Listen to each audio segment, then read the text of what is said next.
같이 기도하겠습니다.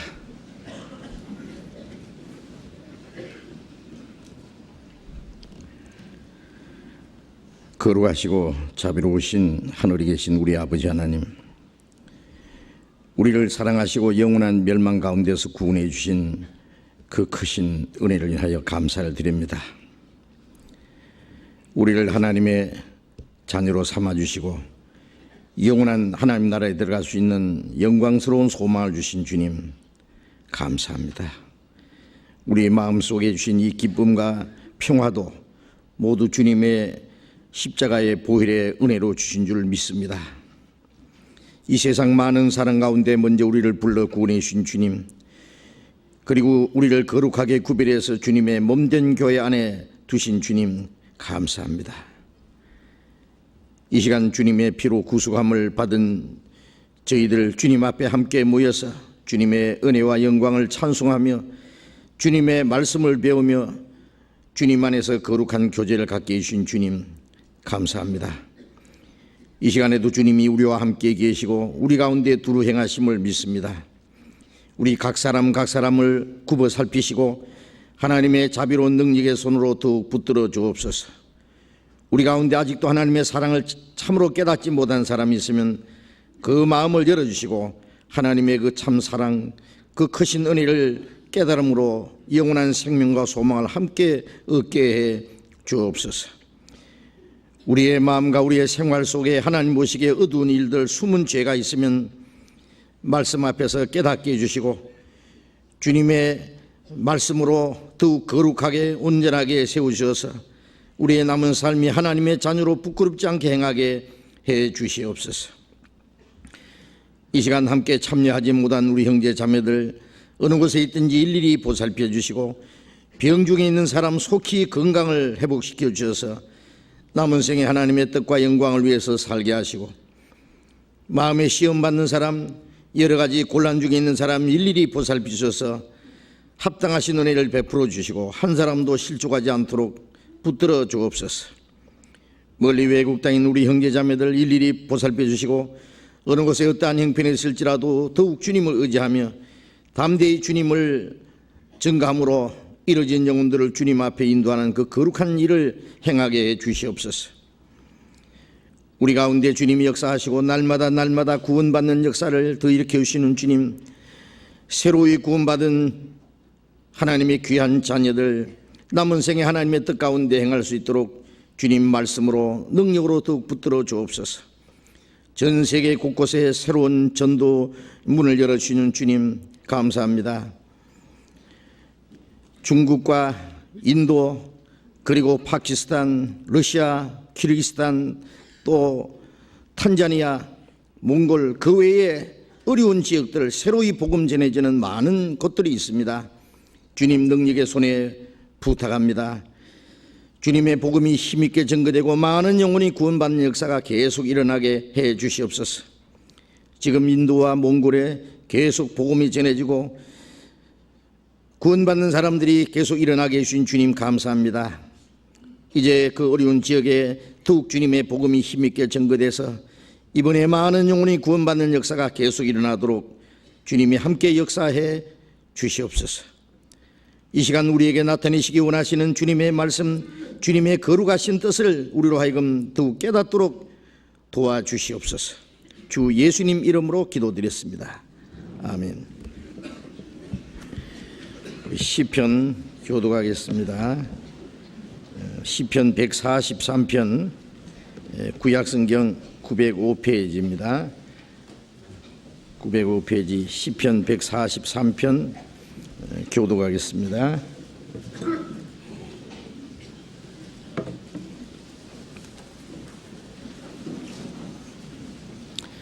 시편 143편 1절부터 끝절까지 교독하겠습니다.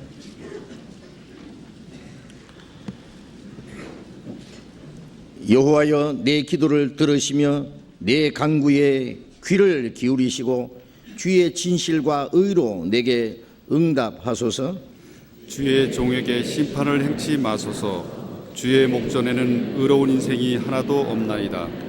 원수가 내 영혼을 핍박하며 내 생명을 땅에 엎어서 나로 죽은 지 오랜 자같이 흑암한 중에 거하게 하였나이다. 그러므로 내 심령이 속에서 상하며 내 마음이 속에서 참담하니이다. 내가 옛날을 기억하고 주의 모든 행하신 것을 묵상하며 주의 손의 행사를 생각하고 주를 향하여 손을 펴고 내 영혼이 마른 땅같이 주를 사모하나이다. 여호와여 속히 내게 응답하소서. 내 영혼이 피곤하니이다. 주의 얼굴을 내게서 숨기지 마소서. 내가 무덤에 내려가는 자 같을까 두려워하나이다. 아침에 나로 주의 인자한 말씀을 듣게 하소서. 내가 주를 의뢰함이니이다. 나의 다닐 길을 알게 하소서. 내가 내 영혼을 주께 받음이니이다. 여호와여 나를 내 원수들에게서 건지소서. 내가 주께 피하여 숨었나이다. 주는 나의 하나님이시니 나를 가르쳐 주의 뜻을 행케 하소서. 주의 신이 선하시니 나를 공평한 땅에 인도하소서. 여호와여 주의 이름을 인하여 나를 살리시고 주의 의로 내 영혼을 환난에서 끌어내소서. 주의 인자하심으로 나의 원수들을 끊으시고 내 영혼을 괴롭게 하는 자를 다 멸하소서. 나는 주의 종이니이다. 찬양대 찬송해 주시겠습니다.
성경 시편 1편을 찾겠습니다. 시편 1편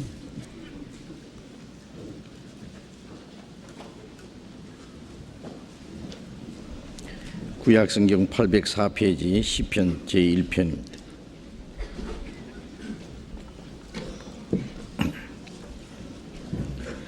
1편 1절부터 끝절까지 천천히 같이 읽겠습니다. 복 있는 사람은 악인의 궤를 쫓지 아니하며 죄인의 길에 서지 아니하며 오만한 자의 자리에 앉지 아니하고 오직 여호와의 율법을 즐거워하여 그 율법을 주야로 묵상하는 자로다. 저는 시냇가에 심은 나무가 시절을 쫓아 과실을 맺으며 그 잎사귀가 마르지 아니함 같으니 그 행사가 다 형통하리로다. 악인은 그렇지 않으며 오직 바람에 나는 겨와 같도다. 그러므로 악인이 심판을 견디지 못하며 죄인이 의인의 회중에 들지 못하리로다. 대저 의인의 길은 여호와께서 인정하시나 악인의 길은 망하리로다. 우리가 주일 아침에 이 시편 1편을 계속 배우고 있습니다. 이 짧은 몇 구절 안에 담긴 내용이 너무나 많고 귀중하기 때문에 우리가 좀 자세히 배우고 있습니다. 복 있는 사람, 우리 하나님의 사랑을 깨닫고 구원함을 받은 사람보다 더 복 있는 사람은 없겠죠. 이제 구원받은 사람은 남은 생애를 어떻게 살아야 되고 그 결과가 어떻게 된다는 것을 여기에 말씀하고 있습니다. 하나님의 은혜를 입은 사람, 영원한 하나님 나라에 들어갈 수 있는 확실한 소망과 하나님의 약속을 받은 사람, 그 복 있는 사람은 악인의 꾀를 쫓지 아니하며 악인은 첫째 마귀입니다. 우리가 주기도 내용 속에 시험에 들게 하지 마옵시고 다만 악에서 구하옵소서, 그 악이라고 하는 건 그 악한 자에게서라고 이렇게 같은 내용으로 번역되어 있는데 그것은 마귀를 가르칩니다. 우리가 구원받기 전에는 마귀의 세력에 사로잡혀서 마귀가 끄는 대로 끌려 살았습니다. 그 마귀의 꾀라고 하는 것이 바로 죄입니다. 꾀라고 하는 건 지난번에도 말씀드렸지만은 거짓말을 참말처럼 그럴싸하게 해서 사람을 꼬이는 그것이 꾀입니다. 마귀는 아주 지혜롭습니다. 그래서 에덴 동산에서 아담을 넘어뜨리고 그리고 하나님을 떠난 모든 사람 마음속에 역사합니다. 이제 구원받은 사람은 다시는 그 사탄의 궤계에, 사탄의 꾀에 이제 끌려가지 않습니다. 그리고 거듭나지 못한 사람들 마음속에 역사하는 그 거짓된 사상을 따라서 우리는 행하지 않을 겁니다. 죄인의 길에 서지 아니하며 그 악한 자의 꾀를 따라서 살아가는 모든 생활이 죄인의 길이고 그 길은 지옥으로 연결되어 있기 때문에 우리는 거기서 벗어난 사람들입니다. 또 오만한 자의 자리에 앉지 아니하고 악인의 꾀를 쫓아서 또 죄인의 길을 행할 때에 결국 오만한 자리에 주저앉아 있게 됩니다. 그 하나님의 진노와 심판을 받을 수밖에 없는 자리인데 우리는 그 자리에서 일어났습니다. 그 자리에서 우리는 거룩하게 구별되어 있습니다. 오직 여호와의 율법을 즐거워하며, 이제 구원받은 사람은 하나님의 말씀을 즐거워합니다. 하나님의 말씀을 배우고 그 말씀을 마음에 간직하고 그 말씀을 따라 살기를 좋아합니다. 여호와의 율법을 즐거워하여 주야로 묵상하는 자로다. 우리가 성경을 배우는 동시에 그 말씀을 배우고 읽고 듣고 잊어버리는 자가 아니라 그 지키는 자라 그랬어요. 지키는 자는 복이 있으리라. 그 하나님의 약속하신 축복을 받을 것이기 때문에, 그래서 우리가 성경을 읽고 또 외우고 또 듣고 배우고 한 그 말씀을 주야로 묵상한다는 말은 항상 그 말씀을 마음속에 간직하고 그리고 마음속으로 곰곰이 생각하고 대책임질하고 그리고 우리의 모든 생활 속에 하나님의 말씀을 연결시킨다는 내용입니다. 우리가 이 시편을 배우는 가운데서도 어떻게 하세요? 집에 가서 이 말씀을 좀 묵상하십니까? 길을 가시면서도 무슨 일을 하시면서도 이 말씀을 좀 묵상하십니까? 묵상한다는 것은 그 말씀을 깊이 생각을 하고 그 말씀과 내 삶과 어떤 관계가 있는지 그리고 내 모든 하는 일에 하나님 말씀과 합당한지 자기 생활을 하나님 말씀과 연결시켜서 생각을 하고 그 말씀을 따라 살기 원하는 그 마음이 하나님의 말씀을 주야로 묵상하는 겁니다. 주야는 밤이나 낮이나 자든지 깨든지 항상 그 하나님의 말씀을 묵상하고 말씀을 마음속에 간직하는 그런 내용을 말합니다. 그래서 하나님 말씀으로 항상 마음속에 가득 차 있어야 됩니다. 거듭나지 못한 사람 마음속에는 이 세상 것들이 온갖 그 마음을 사로잡고 있습니다. 이 세상의 그 욕심들이 세상의 거짓 것이 그 사탄이 심어주는 그 악한 생각으로 마음에 가득 채워 있을 겁니다. 반대로 그리스도인들은 하나님의 말씀으로 그 말씀 안에 있는 하나님의 사랑과 하나님의 은혜와 하나님의 약속과 하나님의 영광과 하나님의 소망 그 모든 말씀으로 마음속에 가득 채워 있습니다. 그러면 그 말씀이 우리의 마음과 생애를 다스려 주실 것입니다. 예수님은 말씀이 육신이 되어 우리 가운데 가셨다 그랬잖아요. 예수님은 바로 말씀이 육신이 되신 분입니다. 예수님의 모든 생활은 바로 그 하나님 말씀 자체였습니다. 예수님이 말씀하시고 행하시는 모든 것은 하나님의 말씀이 이루어지는 겁니다. 그래서 말씀이 육신이 되어 우리 가운데 가심에 우리가 그 영광을 보니 아버지의 독생자의 영광이요 은혜와 진리가 충만하더라. 이제 예수님 안에 계시던 그 충만함이 이제 우리 안에 있어야 됩니다. 우리도 역시 하나님의 생명을 받았고 하나님의 말씀이 우리 안에 이루어지고 그 말씀이 육신이 되어야 됩니다. 육신이 된다는 것은 그 말씀이 우리의 생활 속에 이루어져야 된다고 말이에요. 그래서 우리 안에도 하나님의 은혜와 진리가 충만해져 있어야 됩니다. 주 안에 거한다는 자는 그의 행하시는 대로 자기도 행할지니라는 말씀대로 우리는 주님 안에 있기 때문에 주님 안에 있는 모든 것이 우리 안에 있습니다. 너희도 그 안에서 충만해졌으니 주님 안에 있는 충만이 우리 안에 있어야 된다. 그래서 하나님의 말씀이 우리의 마음과 생활에 가득 채워지도록 그렇다면은 죄와 멀어지겠죠.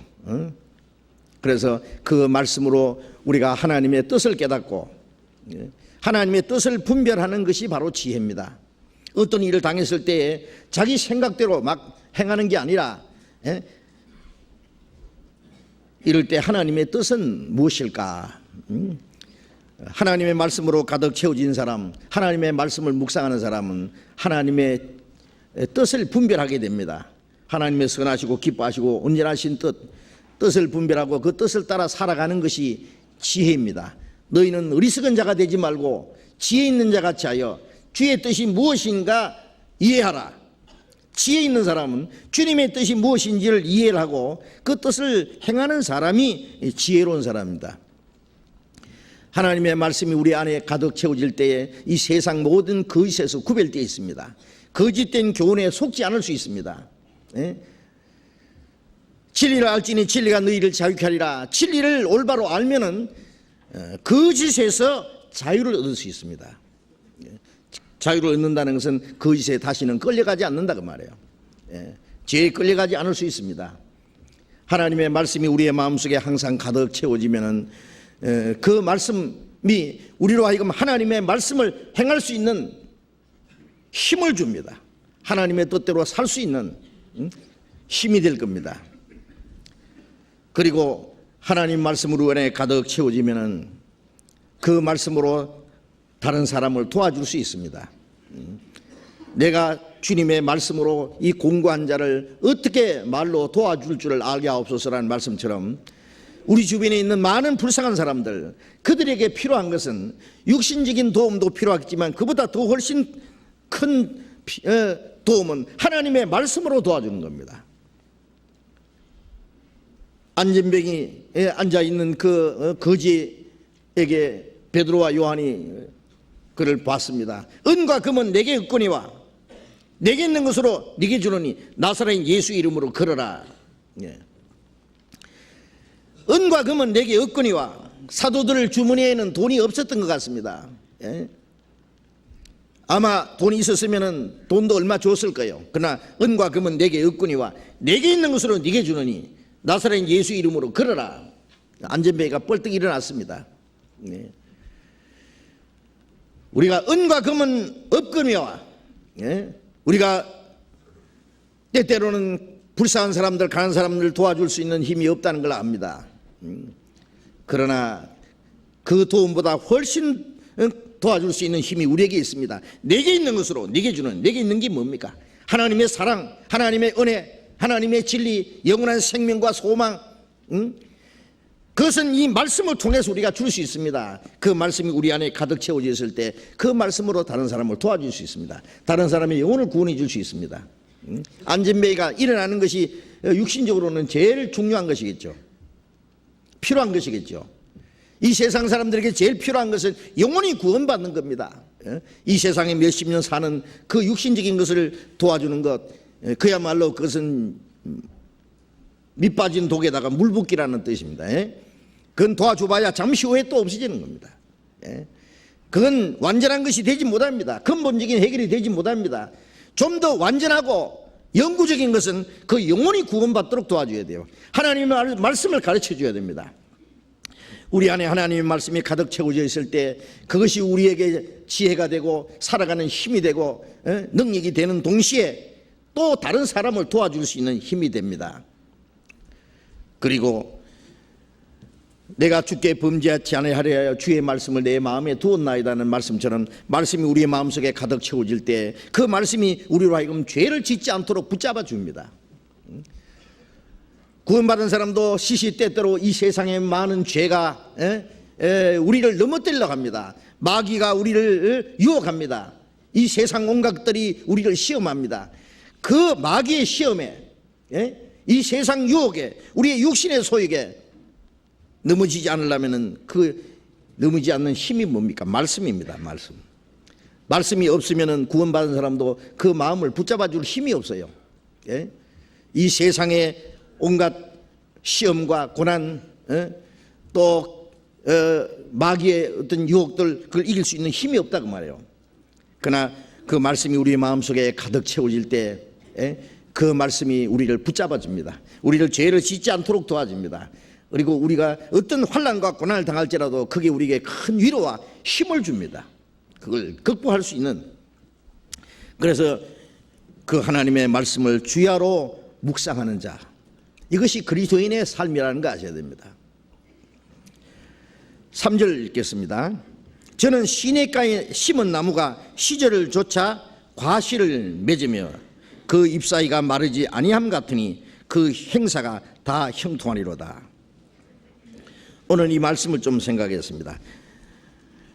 이제 복 있는 사람, 악인의 꾀를 쫓지 않고 죄인의 길에 서지 아니하고 오만한 자리에 앉지 않는 사람, 하나님의 율법을 절구하여 주야로 묵상하는 사람, 이 사람의 삶은 이제 하나님의 풍성한 은혜 속에 사는 사람이기 때문에 저는 마치 시냇가에 심은 나무와 같다 그랬습니다.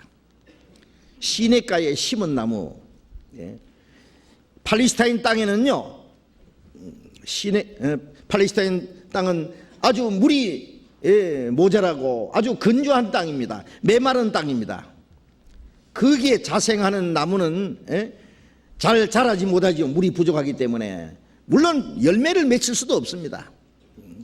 그래서 지금도 그 팔레스타인 땅에 보면은 아주 그 사막과 건조한 땅, 물이 없는 땅, 그리고 아주 가시와 은광치들이 가끔 있고 메마른 그것들이 있습니다. 나무들은 겨우겨우 이슬을 머금고 겨우겨우 좀 자라다가 아주 겨우 살아있는데 그게 무슨 열매가 맺히겠어요. 그러나 여기에 시냇가에 심은 나무, 시냇가에 심은 나무는 의도적으로 심은 겁니다. 의도적으로 옮겨 심은 겁니다. 원래 그 나무들이 전부 메마른 땅에 그 있던 나무들을 거기서 뽑아서 이제 시냇가에 심은 나무를 그랬으니까 옮겨 심은 겁니다. 이 메마른 땅은 세상을 가르치는 겁니다. 이 세상에 사는 사람들은 마음이 메말라 있습니다. 불안과 갈등 속에 있습니다. 항상 불만 속에 있습니다. 마음이 메말라 있기 때문에 그렇습니다. 그러나 시냇가에 심은 나무는 구원받은 사람이 이제 하나님의 풍성한 은혜와 생명을 공급받는 걸 말하는 겁니다. 시냇가는 물이 항상 흘러내려가는 것처럼 하나님이 우리의 영혼에 생수를 주시는 거예요. 구원받은 그리스도인들은 하나님의 풍성한 은혜의 강을 우리가 경험합니다. 마태복음 15장 13절에 보면은 내 아버지께서 심지 않는 것은 뽑힐 것이니 심은 것마다 내 아버지께서 심지 않는 것은 뽑힐 것이다. 그러나 아버지께서 심으신 것은 결코 뽑히지 않는다는 보장이 되어 있습니다. 하나님이 심지 않는 것은 뽑아버리지만은 이 시냇가에 심은 나무는 하나님의 은혜로 말미암아 구원받은 사람, 이제 하나님의 풍성한 은혜 속에 공급을 받도록 하나님이 심으신 나무이기 때문에 결코 뽑히지 않습니다. 창세기 2장 10절에 보면 에덴 동산에는 네 강이 흘러가고 있었습니다. 에덴 동산에 아주 물이 넉넉했습니다. 그래서 나무들이 아주 번성하고 그 안에 있는 많은 동물들이, 생명들이 살 수 있는 겁니다. 에덴 동산은 풍부했습니다. 그래서 강이 흘러서 네 근원이 되어 흘러나갔다는 말이 있습니다. 그리고 에스겔 47장 12절에 보면은 천년왕국 때도 또 강이 흘러내린다고 되어 있어요. 한번 성경 한번 찾아봅시다. 에스겔 47장 봅시다. 에스겔 47장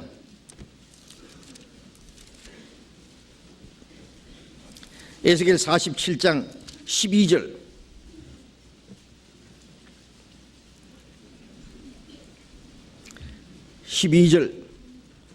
같이 읽어봅시다. 강 좌우 가에는 각종 먹을 실과 나무가 자라서 그 잎이 시들지 아니하며 실과가 끊이지 아니하고 달마다 새 실과를 맺으리니 그 물이 성소로 말미암아 나옴이라. 그 실과는 먹을 만하고 그 잎사귀는 약 재료가 되리라. 이것은 천년왕국 때에 되어질 걸 말합니다. 천년왕국 때는 에덴 동산이 다시 에덴 동산처럼 다시 회복되는 거예요. 아담이 범죄함으로 하나님이 땅을 저주했어요. 가지가 엉겅퀴가 났어요.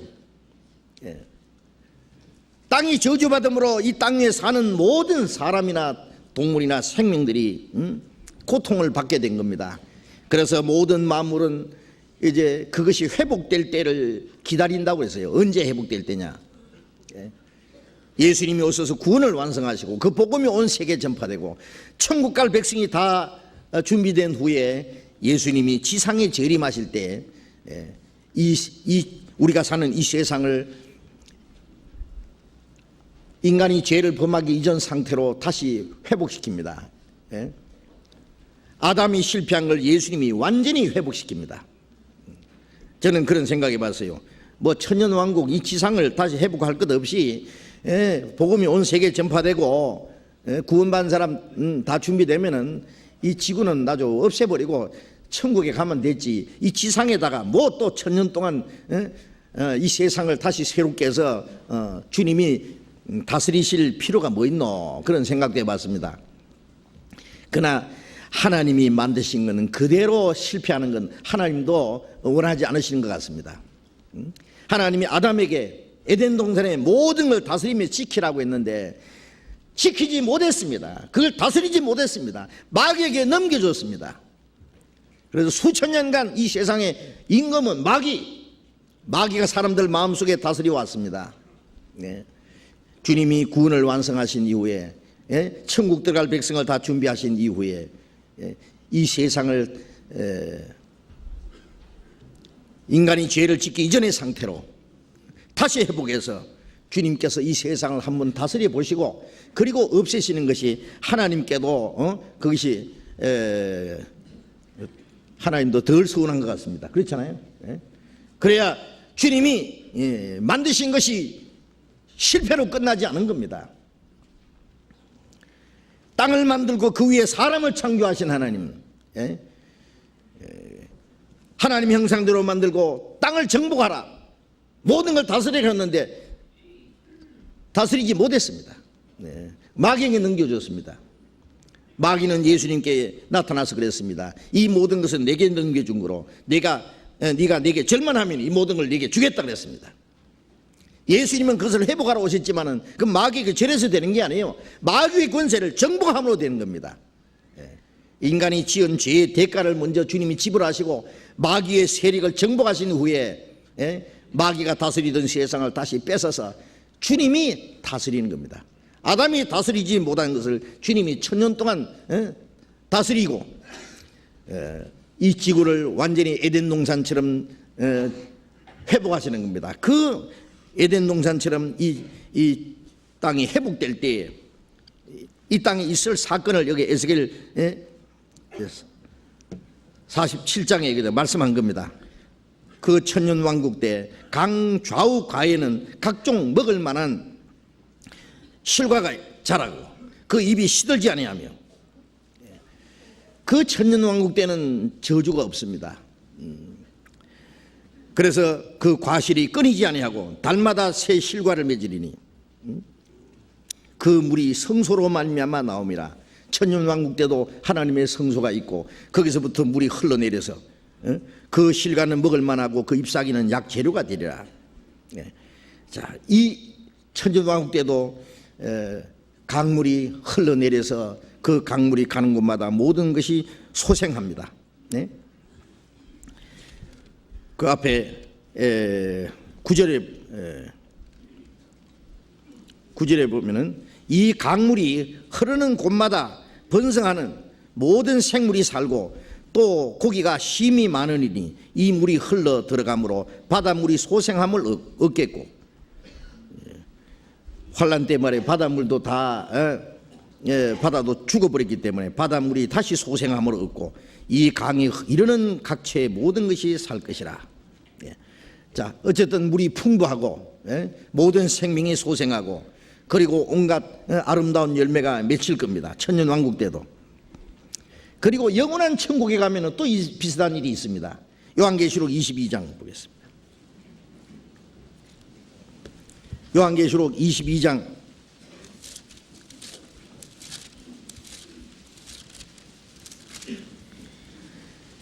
요한계시록 22장 1절 2절을 같이 읽읍시다. 또 제가 수정같이 맑은 생명수의 강을 내게 보이니 하나님과 및 어린 양의 보좌로부터 나서 길 가운데로 흐르더라.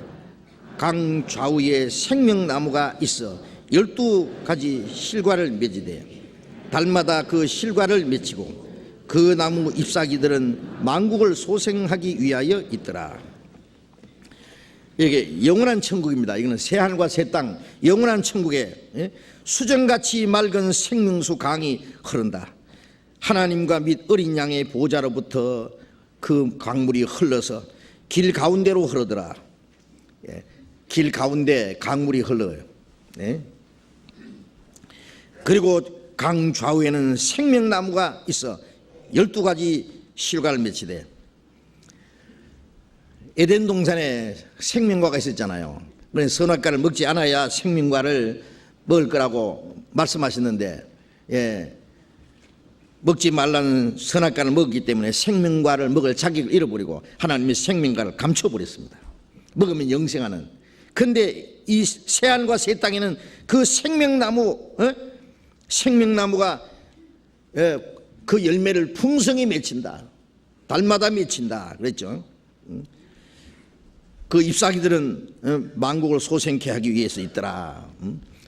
모든 것이 아주 풍부합니다. 새하늘과 새 땅에 또 역시 수정같이 맑은 생명수 강이 보좌로부터 흘러내리고 아주 아름다운, 천국이 얼마나 아름다운지 이런 정도 가지고는 설명이 안 됩니다. 우리 말 가지고는 설명이 안 될 겁니다. 고린도전서 2장에 보면은 하나님이 자기 사랑하는 자들 위하여 예비하신 모든 것은 눈으로 보지 못하고 귀로 듣지 못하고 아무도 생각지도 못했다. 아무도 본 일도 없고 들은 일도 없고 사람이 상상할 수 없는 그런 세계입니다. 하나님이 사도 요한에게 잠깐 보여주셨는데 사도 요한이 그걸 설명하기는 너무 부족한 것 같습니다. 너무너무 아름답습니다. 아름다운 내 본향 생명나무 열매가 다달이 맺고 아름다운 꽃들이 피었고 거기는 인간이 상상할 수 없는 모든 아름다운 것들, 영광스러운 것들만 가득 찰 겁니다. 하나님은 예술가이기 때문에 물론 천국은 예술의 극치입니다. 그보다 더 아름다운 것은 없습니다. 우리가 너무너무 좋은 경치를 보면요 아주 탄성을 지르잖아요. 야, 너무너무 좋다, 너무너무 황홀하다 그러잖아요. 이 죄로 말미암아 저주받은 세상도 그런 아름다운 것들이 있는데 천국은 얼마나 아름답겠어요. 아름답겠어요. 우리나라도 아름다운 곳들이 여러 곳 있습니다. 많이 있습니다. 그런데 외국에도 보면 참 아름다운 게 있어요. 제가 록시 산맥을 지날 때요 안내하는 사람이 그러더라고. 입 조심하래요. 너무 입 벌리면 그러다가 입 찢어진다고. 진짜 아닌 게 아니라 막 소리가 저절로 나오더라고요.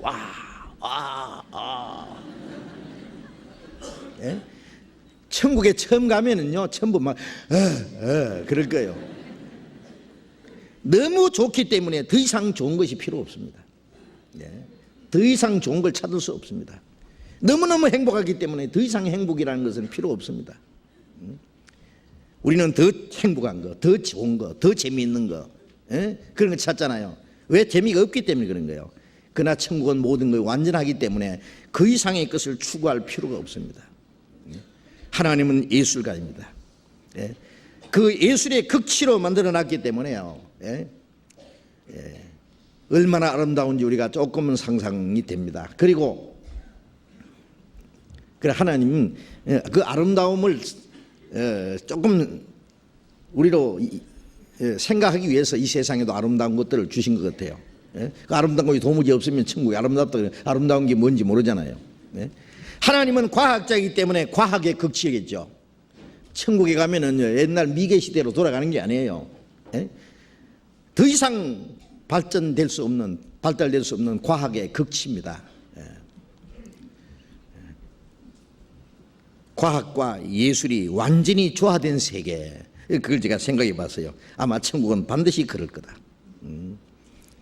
그래서 요한계시록 19장에 보면 예수님이 지상에 재림하실 때 백말 타고 오신다 그랬거든요. 백말 타보셨어요? 말 타보셨어요? 제가 말을 몇 번 타봤는데요. 물론 이제 길들인 말입니다. 아주 너무 기분 좋아요. 너무 좋아요. 그래서 시간만 있으면 말 타는 방법 좀 배웠으면 좋겠다 싶은데 배울 것이 천국 가면 탑니다. 예수님의 백마를 타고 오시고 그리고 뒤에 그 수많은 사람들이 백마를 타고 뒤를 따르더라 그랬거든요.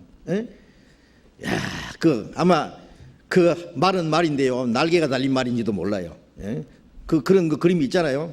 말이 날개 달려가지고 이리야 그러면 막 순식간에 막 수천 킬로를 막 날아가고 말이요. 재밌겠죠?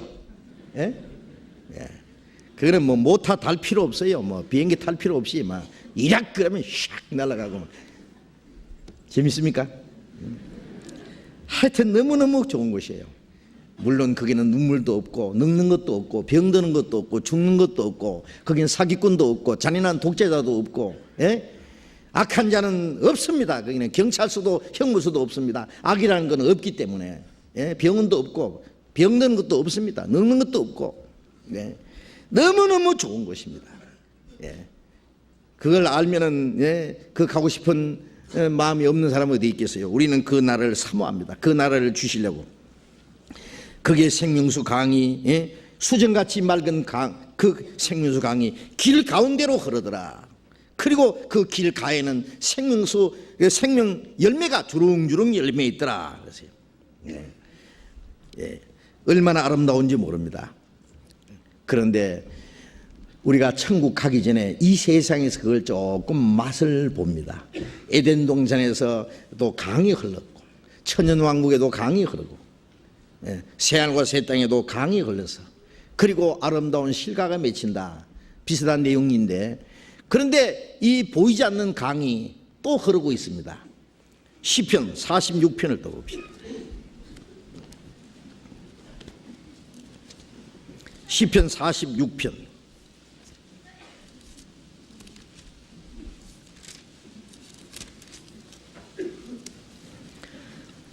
시편 46편 4절 같이 읽어봅시다. 한 시내가 있어 나뉘어 흘러 하나님의 성 곧 지극히 높으신 자의 장막의 성수를 기쁘게 하도다.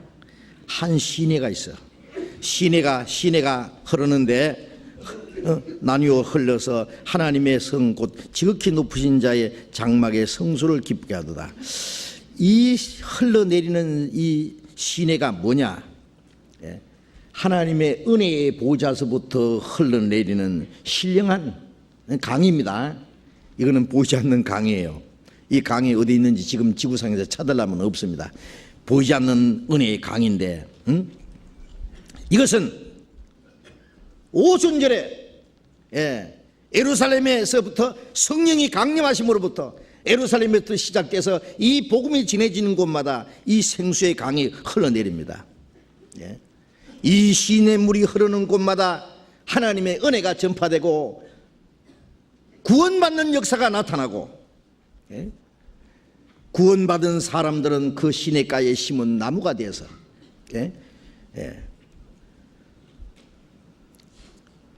열매를 맺히게 됩니다. 열매를 맺히게 됩니다. 이 복음이 전해지는 것은 강이 흐르는 것 같아요. 강이. 물이 흐르는 곳마다 생명이, 물이 없으면 생명이 있을 수 없잖아요. 이 강이 흐르는 곳마다 생명이 풍성히 사는 것처럼, 열매가 맺히는 것처럼, 오순절부터 예루살렘에서 시작된 이 복음이 땅끝까지 전파되는 가운데 이 복음이 진행되는 곳마다 하나님의 은혜의 강이 흐르는 거예요. 그로 말미암아 구원받는 역사가 나타나고, 구원받은 사람은 바로 강가에 심긴 나무처럼, 시냇가에 심은 나무처럼 열매를 맺어 자라갑니다. 고로새서 1장 6절에 보면은 이 복음이 너에게 이름에, 이 복음이 흘러가다가 복음이 이름에, 그래서 어느 곳에 이릅니다. 예루살렘에서 시작된 복음이 아시아, 로마, 그리고 저쪽 유럽으로, 미국으로 건너가서 이제 다시 동양으로 돌아왔습니다. 이 동쪽으로. 우리는 좀 너무 늦게 복음을 받은 거예요.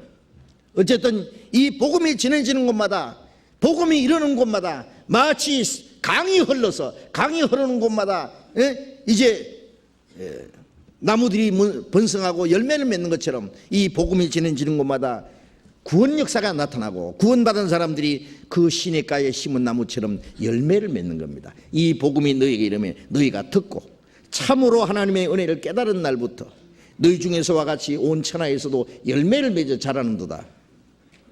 구원받은 사람들은 이제 그 시냇가에 심은 나무입니다. 시냇가에 심은 나무가 시절을 쫓아 과실을 맺는 것처럼 이제 시냇가에 심은 나무,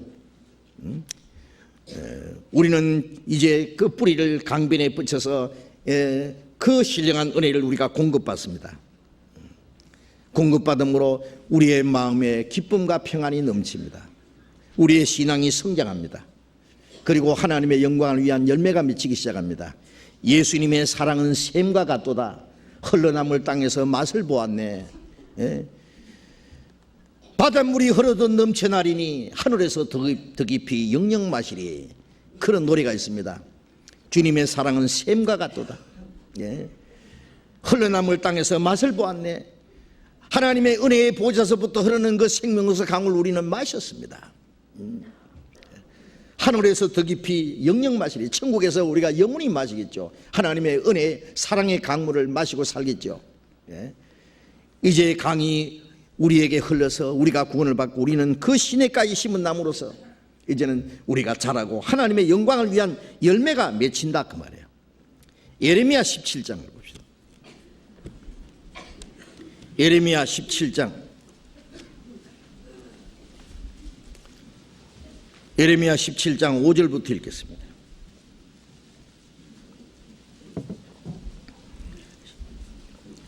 구약성경 1078페이지 예레미야 17장 5절부터 봅니다. 나 여호와가 이같이 말하노라. 무릇 사람을 믿으며 혈육으로 그 권력을 삼고 마음이 여호와에게서 떠난 그 사람은 저주를 받을 것이라.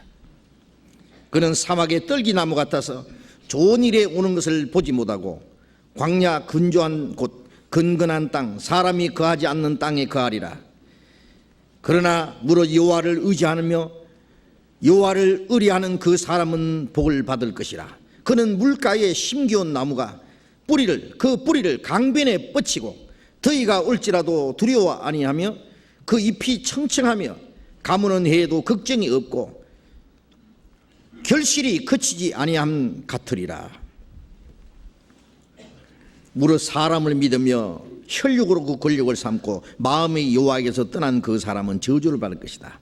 마음이 하나님에게서 떠난 사람, 그 사람은 하나님을 믿는 것이 아니라 사람을 믿으며 혈육으로 그 권력을 삼고 하나님의 권력을 의지하는 것이 아니라 사람을 믿으며 세상 권력을 의지하며 이 세상 것에 마음이 빼앗겨서 사는 사람들은 저주를 받을 것이다. 그들은 사막의 떨기나무 같아서 사막의 떨기나무 같아서 마음이 메말라 있습니다. 마음이 갈등과 괴로움 속에 있습니다. 불만 속에 삽니다. 그들은 소망 없이 오로지 이 땅의 것만 위해서 살다가 무덤보다 더 깊은 음부로 내려가겠죠. 그들은 사막의 떨기나무 같아서 좋은 일에 오는 것을 보지 못하며, 좋은 일이 뭐예요? 하나님이 우리를 구원하시는 그 좋은 소식, 우리에게 주시는 그 풍성한 은혜, 영원한 생명과 소망, 그 하나님의 은혜를 알지도 못하고 광야 근조한 곳 근간 땅 사람이 거하지 않는 땅에 거하리라. 이 세상 것 온갖 것을 누리고 즐겁게 사는 것 같지만은, 겉으로는 그렇지만은 그들은 마음에 마치 사막과 같습니다. 사막의 떨그나무 같습니다. 광야 근조한 곳 근간한 땅 사람이 거하지 않는 땅에 거하리라. 그들은 갈등과 불안과 열등의식과 외로움 속에서 삽니다. 아무것도 없는 사막에 헤매는 것처럼, 떨기나무처럼, 메마른 땅에 가는 것처럼 그 사람 마음은 한없이 메말라 있습니다. 그 하나님이 주시는 은혜와 사랑으로 만족을 느끼는 대신에 세상 거짓으로, 죄 짓는 즐거움으로 이 세상 거로 자기의 영혼을 달래보려는 사람, 그런 사람들, 이 세상에 갈등과 괴로움 있는 사람, 죽었어도 영원히 그 갈등과 괴로움, 고통 속에 들어갈 겁니다. 부자가 음부에 들어가서 뭐라 했어요? 내가 이 불꽃 가운데서 고민하나이다. 이 땅에 영혼의 즐거움이 없이 갈등과 괴로움 속에 살던 사람은 영원한 고통 속에, 괴로움 속에 들어갈 겁니다. 음부 가운데. 그러나 여호와를 의지하며 하나님, 여호와를 의지하며 여호와를 의뢰하는 그 사람은 복을 받을 것이라. 여호와를 의뢰하는 사람은 누구예요? 구원받은 사람. 구원받은 사람은 다시는 사람을 의지하지 않습니다. 사람을 믿지 않습니다. 세상의 권력이나 세상의 재물을 의지하지 않습니다. 우리는 영원한 생명과 소망을 받았습니다. 이 땅에 사는 동안에도 하나님이 우리와 같이 계십니다. 모든 신령한 은혜를 하나님께서 우리에게 주십니다. 이 땅에 사는 동안에 육신에 필요한 것도 하나님이 우리에게 적당히 주십니다. 우리는 하나님을 의지합니다. 하나님을 믿습니다. 하나님이 우리의 마음속에 기쁨과 즐거움입니다. 우리의 소망입니다. 우리의 위로가 됩니다. 그는 물가에 심기운 나무가 뿌리를 강변에 뻗치고 더위가 올지라도 두려워하지 아니하며. 물가에 심기운 나무, 시냇가에 심은 나무, 강변에 심은 나무입니다. 그 뿌리를 강변에 뻗치고, 뿌리를 이 강변에 맑은 물이 흐르는 그 물가에 뿌리를 뻗치고 있기 때문에 더위가 올지라도 두려워하지 아니하며 그 잎이 청청하다 그랬죠. 우리는 이 메마른 땅에 사는 것 같지만은 우리 뿌리는 쫙 하나님의 은혜 생명수 강에 우리의 뿌리를 뻗치고 있습니다. 항상 우리에게 주시는 풍성한 은혜가 있습니다. 하나님의 풍성한 은혜와 사랑, 그 모든 것을 하나님이 우리에게 주신다고 말해요. 그 은혜 속에서 우리의 신앙이 성장하고 하나님의 영광을 위한 합당한 열매를 점점 맺혀갑니다. 그래서 우리는 그 풍성한 은혜를 계속 공급받기 위해서 우리의 마음의 뿌리를 하나님의 은혜다가 쫙 뻗고 있어야 돼요. 우리가 구원받았다고 해서 다 받은 거 아닙니다. 어린아이가 부모의 사랑을 받아서, 부모의 생명을 받아서 태어났잖아요. 태어나자마자 엄마 품에 안겨서 부모의 보호를 받고 온 가족들의 사랑과 보살핌을 받으면서 엄마의 품에 안겨서 젖을 넉넉히 빨면서 무럭무럭 자라잖아요. 우리가 구원받자마자 우리의 마음의 뿌리를 주님께 딱 뻗어서 주님이 주시는 풍성한 은혜를 계속 공급받아요. 세상 사람은 모르죠. 뿌리는 안으로 뻗어 있기 때문에 보이지 않습니다. 그러나 우리의 마음의 뿌리는 이 세상 사람들이 알지 못하는 계속해서 공급해 주시는 그 풍성한 은혜의 강에 우리의 마음의 뿌리를 뻗치고 있습니다. 요한복음 1장 16절에 그의 충만한 데서 받으니 은혜 위에 은혜르라. 구원받은 은혜는 한 번 받았지만은 그 충만한 은혜를 계속 주세요. 더 주고 더 주네, 항상 더 주시네, 은혜 풍성하시나 항상 더 주시네. 계속 공급해 주시는 은혜가 있습니다. 구원은 하나님께로 받고 신앙생활은 내 힘으로 하는 게 아니에요. 계속해서 주시는 은혜를 공급받아요. 내 마음속에 기쁨과 감사가 넘칩니다. 내 믿음이 자랍니다. 내 마음이 변합니다. 생활이 변합니다.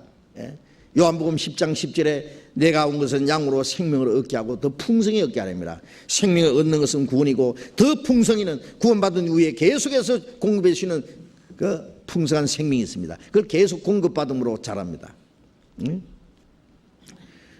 그 뿌리가 강변에 뻗친 그 나무가요 시들 리가 없죠. 잎사귀가 마를 리가 없습니다. 열매가 풍성히 맺힙니다. 우리는 사막에 우리의 뿌리가 뻗어 있는 게 아니에요. 메마른 땅에 있는 게 아니에요. 풍성한 은혜를 공급해 주시는 하나님께 우리의 마음의 뿌리가 박혔어요. 그래서 우리는 매일같이 기도하고 말씀을 상고하고 말씀을 배우고 하는 가운데 계속 그 은혜를 공급받는 거예요. 공급받아야 됩니다. 어린애가 엄마 품에 안겨 있어도 젖을 안 먹으면 안 되죠. 젖을 빨아먹고 사랑을 공급받고 모든 걸 공급받고 그 어린애는 부모의 사랑을 빨아먹고 크는 겁니다. 온 가족들의 사랑을 먹고 사는 거예요. 우리는 하나님의 사랑으로 구원받았습니다. 하나님의 사랑을 먹고 삽니다. 하나님의 풍성한 은혜를 공급받음으로 우리의 마음속에 기쁨과 감사가 넘치고 거기서 우리의 믿음이 자라고 그리고 하나님의 영광을 위한 열매를 맺히는 거예요. 우리의 마음과 생활이 점점 변합니다. 하나님의 은혜가 있을 때 우리의 마음과 생활이 자꾸 변하는 거예요. 자신도 모르게 옛 성품이 점점 없어져요. 그리스도의 성품이 내 안에 이루어져요. 내 생활이 변하는 거예요. 옛날 친구들이 저절로 멀어져요. 나쁜 취미들이 저절로 끊어져요. 나쁜 생각들이 없어져요. 죄 짓고 싶은 마음이 없어져요. 하나님의 말씀을 기뻐하고 그 말씀을 따라 살기를 좋아합니다. 점점 하나님의 자녀로서의 모습이 이루어져 가는 거예요. 천국에 들어갈 사람으로서 준비돼 가는 겁니다. 점점 더. 강변에 심긴 그 나무는 더위가 올지라도 걱정이 없죠. 예? 여기 더위가 올지라도 두려워하지 않는다. 그렇죠. 뭐 가뭄이 와도 더위가 와도 예? 뿌리를 강변에 뻗치고 있기 때문에 아무 걱정 없습니다. 예. 우리가 이 세상은 점점 날로 험하게지고 살기가 어려워지고 고달프고 그렇지만은 우리의 심정은 주님의 은혜 속에 깊이 뿌리를 받고 있습니다. 결코 실망하지 않습니다. 낙심하지 않습니다. 우리에게 신령한 은혜도 계속 주시고 너희는 먼저 그 나라와 의를 구하라. 그리하면 이 모든 걸 더하시리라. 신령한 은혜만 주십니까? 육신의 것도 주셔요. 우리가 하나님의 뜻대로 올바로 살고 주님 은혜 안에서 기뻐하고 그리고 하나님 말씀 안에서 합당하게 살면 우리 육신에 필요한 것도 우리에게 필요한 만큼 적당하게 공급해 주시는 분입니다. 너희는 머리털까지 다 해신받았다. 두려워하지 마라. 아무 걱정하지 마라. 우리 머리카락 다 해신받은 주님, 나는 믿고 또 의지하면 내 모든 형편 잘하시는 주님, 늘 간수해 주실 것을 내가 확실히 아네. 나는 믿고 또 의지하면 내 모든 형편 잘하시는 주님. 우리의 사정을 알지 못하심이 하나도 없습니다. 나는 내 속눈썹도 못 세는데 하나님 내 머리카락 다 세시니까. 오늘 아침에 머리 감다가 몇 개 빠졌는지, 오늘 새로 몇 개 났는지 하나님 다 아시거든요. 뭐 할 일 없이 하나님 머리카락만 세시고 계시겠어요? 그게 아니고 머리카락 세시는데 뭘 안 세시겠냐 그 말이에요. 내가 내 사정 아는 것보다도 하나님 우리 사정 더 잘 아십니다. 잘 아십니다. 그래서 늘 간수해 주신다 그 말이에요. 이걸 알면은 우리는 하나님의 은혜와 평강 속에서 항상 기쁨과 감사한 항상 우리의 마음속에 넘칠 수 있습니다. 시냇가에 심은 나무입니다. 우리는 하나님이 심으신 나무입니다. 하나님이 보살펴주는 나무입니다. 풍성한 은혜와 생명을 계속 공급받아서 무럭무럭 자라면서 잎사귀가 청청합니다. 시냇가에 심은 나무가 시절을 쫓아 과실을 맺으며 과실을 맺습니다. 이제 구원받은 이후에 하나님의 영광을 위한 열매가 맺히도록 되어 있어요. 과거에는 죄의 열매 맺히죠. 마귀를 기쁘게 하는 열매를 맺혔어요. 죄를 맞으면 마귀가 춤출 거예요. 마귀가 좋아해요. 그건 지옥 가는 열매거든요. 진노의 열매입니다. 그것은. 그래서 요한계시록 14장에 보면은요, 그 포도가 익었느니라 다 걷어서 진노의 포도틀에 던지라. 그거는 지옥 갈 열매입니다. 아까 우리가 요한계시록에 외우셨죠? 22장에요. 악을 행하는 자는 그대로 악을 행하고 더러운 자는 그대로 더럽고 불의한 자는 그대로 불의하게 하라. 거룩한 자는 그대로, 의로운 자는 그대로 의롭게 하라. 때가 가까우니라. 천국 갈 사람은 천국 갈 열매로 맺혀지고 거룩한 열매, 의로운 열매, 하나님의 영광이 들게 합당한 열매 맺어지고, 지옥 갈 사람은 지옥 갈 사람으로 이제 합당하게 그대로 불의를 행하고 더럽고 악을 행하고 지옥 갈 열매가 충분히 맺어져요. 이제 때가 가까우니라. 추수 때 되면은 알곡은 알곡대로 맺히고 가라지는 가라지로 맺히고 알곡은 모아 국간이고 드리고 쭉증이나 가라지는 지옥불에 던집니다. 알곡 같은 그리스도인들은 천국 창고에 불러들이고, 그러니까 이제 마지막에는 이제는 될 대로 되라. 죄 짓는 사람은 죄를 짓도록 내버려 두라. 이제 지옥 갈 준비가 다 됐다.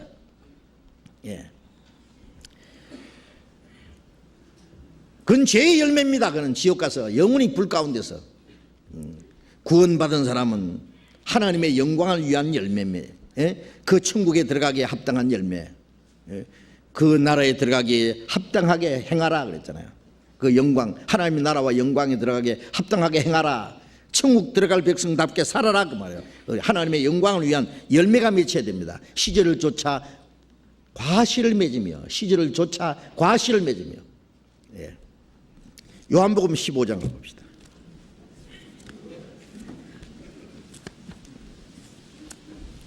요한복음 15장 3절, 요한복음 15장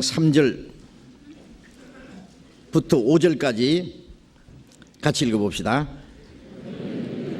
너희는 내가 일러준 말로 이미 깨끗하였으니 내 안에 거하라. 나도 너희 안에 거하리라.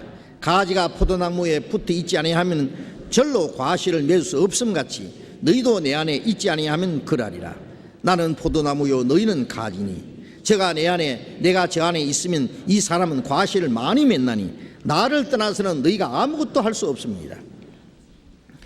너희는 내가 일러준 말로 이미 깨끗하였으니, 이것은 주님의 복음을 듣고 깨달음으로 우리의 영혼이 깨끗해진 걸 말해요. 이 깨끗하였으니라는 말은 구원받았다는 말이에요. 구원받았다.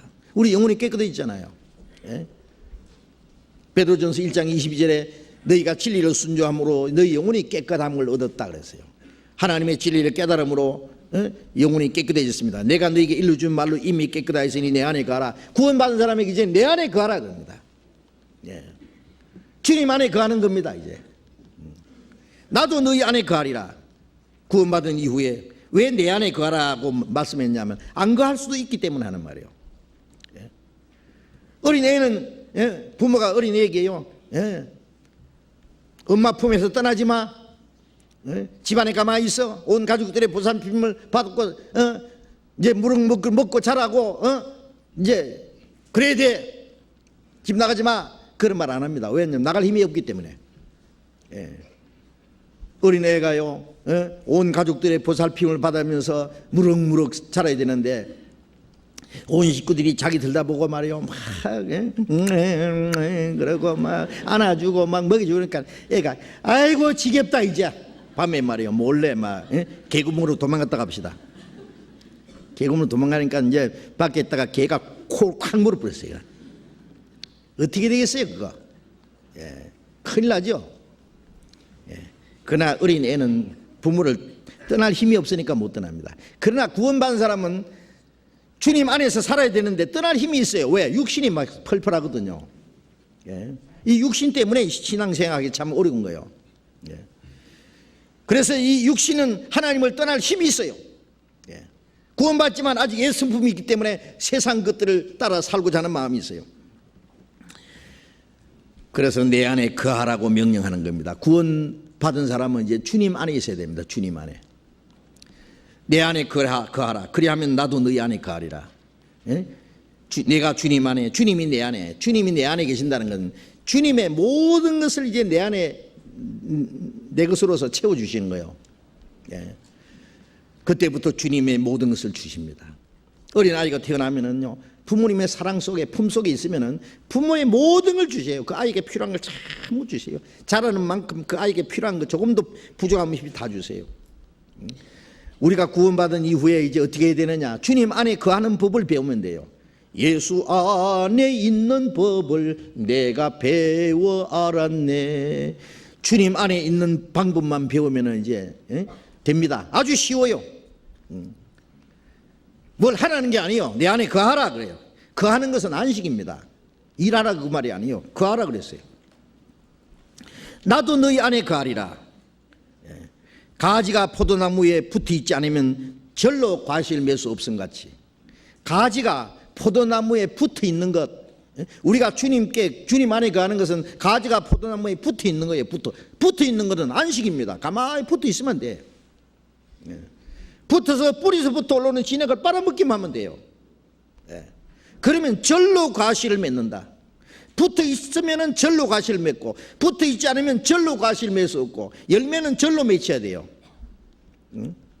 너희도 내 안에 있지 않으면 그래하리라. 너희가 내 안에 있으면 절로 과실을 맺고, 내 안에 있지 않으면 절로 과실을 맺을 수 없다. 절로입니다. 절로. 우리 신앙생활은 이제 구원받은 이후에 우리가 기쁨과 감사하게 살고 주님 뜻대로 살고 우리 신앙이 성장하고 하나님의 영광을 위한 열매가 맺혀가는 것은 내 의지와 내 노력과 내 힘으로 되는 게 아니다 그 말이에요. 이제 풍성히 주시는 은혜와 생명과 그 능력을 계속 공급받으면 되는 건데, 그것은 돼요. 주님 안에 있으면 돼요. 어린아이가 엄마 품에 안겨서 저를 넉넉히 빨아먹고 크면 되듯이 가지는 포도나무에 붙어 있으면은 그냥 뿌리서부터 올라온 진액을 빨아먹어요. 시내까지 심은 나무가 뿌리를 강변에 뻗치고 계속 그 맑은 그 강물을 받아 먹으면 돼요. 흡수하면 되는 거예요. 우리가 주님 안에 있을 때 계속 말씀을 공급해 줍니다. 네? 우리를 구원하신 주님은 구원받은 이후에 우리를 주님의 몸된 교회 안에 두세요. 몸된 교회라는 게 뭐예요? 예수님은 머리고 우리 합해서 몸이에요. 예수님은 머리고 우리는 그 안에 몸이고, 우리 개인은 그 몸의 지체고, 지체들이 합해서 몸을 형성하고 있어요. 이게 그리스도 안에서 연합된 공동체입니다. 공동체. 그래서 성령이 하나 되게 하신 걸 힘써 지키라. 구원받을 때는 개인이 구원받았지만 구원받고 나서는 개인이 아니에요. 이제 우리라고 하는 무리, 주님의 몸된 교회라고 하는 무리 안에 두셨습니다. 그래서 고린도전서 1장 9절에 너희를 불러 그리스도 예수 우리 주로 더불어 교제케 하시는 하나님은 미쁘시도다. 우리를 죄에서 불러냈습니다. 구원받자마자 불러낸 거예요. 이제 우리는 믿자마자 그 부르심에 대답한 거예요. 그 우리를 불러 그의 아들 예수 우리 주로 더불어 교제케 하시는, 구원받자마자 주님과 교제가 되고 주님과 더불어 교제입니다. 더불어 사는 사회라 그러잖아요. 우리가 세상에 태어나자마자 처음에는 낳아주신 부모님하고 언니와 오빠와 친척들, 가족들과의 교제가 이루어집니다. 학교 가면은 학우들과의 교제, 직장에 가면 직장 동료들과의 교제, 국가적으로는 국민들끼리의 교제. 막 어떤 다른 나라와 이래 어떤 축구를 하든지 경쟁을 하게 될 때는 막 한국 사람들 하나가 되잖아요. 대한민국 착착착착 대한민. 그러면 국민들이 똘똘 뭉쳐. 외국 사람들이 깜짝 놀래요. 한국 사람들. 야, 계속 그런 힘으로 밀어붙이면 참 좋겠는데 올림픽 할 때만 그럴 게 아니라 우리 그리스도인들은 구원받은 사람 착착착착착, 주님의 교회에 착착착착 똘똘 뭉쳐야 돼요. 우리는 마귀와 싸워 이기려면. 그렇죠? 우리는 개인이 아닙니다. 이제 거룩한 무리 안에 하나님 아버지 한 형제자매, 천국 가서 영원히 같이 살 사람들, 이 땅에서도 같이 살아야 돼요. 이 몸 안에는요 피가 계속 통합니다. 발끝에서 머리 끝까지 영양이 계속 공급됩니다. 머리에서부터 내 하수체에 성장 호르몬이 공급돼서 전 몸이 자랍니다. 신경이 통합니다. 이 손가락이 이렇게 잘라지면은요 머리하고 잘라지는 거예요. 이 붙어 있는 게 머리에 붙어 있는 거예요. 우리가 주님께 붙어 있는 게 어디 있어요? 교회에 붙어 있는 거예요. 혼자서 말이죠 기도하고 말씀 배우고 하는 게 주님께 붙어 있는 게 아니에요. 구원받은 성도들 안에 있으면은 그 안에 주님이 계시고 그 안에 있으면 내가 주님께 붙어 있는 거예요. 가지가 포도나무에 붙어 있는 게 어떻게 붙어 있냐? 구원받은 성도는 무리 안에 있는 거예요. 혼자서는 못 붙어 있어요. 구원받자마자 하늘에 계신 우리 아버지, 우리라고 하는 그 무리 안에서 함께 우리 아버지라고 부를 수 있다고 말해요. 나의 아버지인 동시에 우리 아버지, 나의 아버지 곧 너희 아버지, 나의 하나님 곧 너희 하나님께로 올라간다라. 예수님도 우리를 보고 너희는 형제라 그러죠. 형제. 그 거룩한 무리 안에 있습니다. 무리 안에. 그 교제입니다. 우리 주로 더불어 교제케 하시는. 그래서 요한일서 1장 3절에 보면은 우리의 사귐은 아버지와 그 아들 예수 그리스도와 함께 함이라. 교제라는 말이나 사귐, 펠로십 같은 거다. 우리 교제의 주인은 하나님 아버지와 예수 그리스도와 함께하는 거룩한 교제입니다. 교제의 주인은 하나님이시요 그리스도요. 그 거룩한 교제 안에 우리가 있다고 말해요. 그 교제를 가르쳐서 교회라 그래요. 주님의 몸된 교회. 거듭나지 않은 사람은 아무리 모여도 주님의 교회 아닙니다. 그건 인간들이 만들어 놓은 모조품 교회요. 그건 인간들이 조직적으로 만든 거예요. 이거는 성령으로 말미암아 하나 된 무리. 틀립니다. 에베소서 4장 3절에 성령이 하나 되게 하신 걸 힘써 지키라. 그 안에 있으면은 몸이 머리에 붙어 있으면 머리에서부터 계속 모든 게 공급되잖아요. 손이 없는 몸은 생각할 수 있지만은 머리 없는 몸은 생각할 수 없습니다. 예수님은 우리의 머리입니다. 머리에서부터 시작해서 모든 게 공급된다 그랬어요. 머리에서부터 마리아와 힘줄로 공급을 받고 하나님이 자라게 하심으로 자랐느니라. 그래서 그 안에 있어야 돼요. 여러분 구원받고 나서요, 어떤 사람은 구원받았으니까 구원받았으니 감사합니다, 천당 가서 만납시다. 어떻게 신앙생활합니까 혼자서? 에? 나자마자 아버지 감사합니다, 에? 엄마 돈 벌어 오겠습니다, 돈 벌러 갔다 가자. 안 된다고. 부모가 원하는 것은 집안에 가만히 있으라 거예요. 온 가족의 사랑과 보살핌을 받아서 자라는 것이가 할 일이에요. 구원받으면 교회 안에서 계속해서 주시는 공급을 받아요. 신앙이 무럭무럭 자라요. 자라면은 주님을 위해서 뭔가 저절로 일하게 됩니다. 자라지도 않은 사람이 일하려고 하면 안 돼요. 첫째 구원받고 자라고, 자라는 만큼 자기가 저절로 뭐가 해요? 절로 가시를 맺힌다는 것은 저절로 맺힙니다. 예? 메마른 가지에서 열매 맺히는 수는 없습니다. 예? 뿌리수부터 오는 걸 지력을 빨아먹고 가지가 다 먹고 남아 돌아가는 게 열매입니다. 그렇잖아요. 구원받은 이후에 풍성한 은혜를 계속 공급받아요.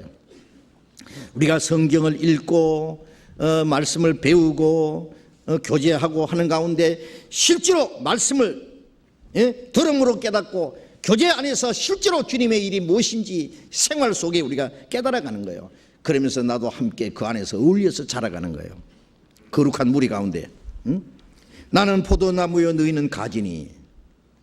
주님은 포도나무, 우리는 주님께 붙어있는 가지. 그 포도 보면은요, 그 나무에서부터 시작해서 쭉 가지가요, 열매가 빽빽하게 있는 거 보면 구원받은 성들이 주님을 중심해서 빽빽하게 매달리는 그 모습 생각납니다. 저가 내 안에, 나는 포도나무에 너희는 가지니 저가 내 안에 내가 저 안에 있으면 과실을 많이 맺나니, 과실을 많이 맺나니. 나를 떠나서는 너희가 아무것도 할 수 없습니다. 주님을 떠나서는 우리가 신앙생활을, 자기 신앙도 못 지켜요. 신앙이 자라지도 못하고 전도도 못하고 아무것도 못해요. 혼자 해보셔야 되는가. 처음 구원받고 나면은요, 야, 이렇게 쉬운 걸 못 깨닫다. 그러고요, 막 성경 가지고 막 이제 전도하려고 막 아무나 붙잡고 염소와 송아지에 필요하니 하고 자기 필요 영원한 숙제를. 그럼 멍합니다. 무슨 소린지. 그 이상 안에 못 깨닫네. 혼자 해가지고 못 깨닫는다니까. 그럼 어떻게 해야 돼요? 자기 가족들, 친척들, 친구들 있으면 이 교회 데리고 오면 돼요. 그냥 데려와서 안에 집어넣어 놓으면 돼요. 교제 안에서 말씀을 듣고 교제하는 가운데 그 안에 계신 주님을 발견하는 거예요. 그럼 저절로 구원받는 역사가 일어납니다. 그 열매라고 하는 것은 포도나무는 포도 열매를 맺히듯이 그리스도인은 또 더 많은 그리스도인을 맺혀야 돼요. 더 많은 영혼이 구원받는 게 열매요.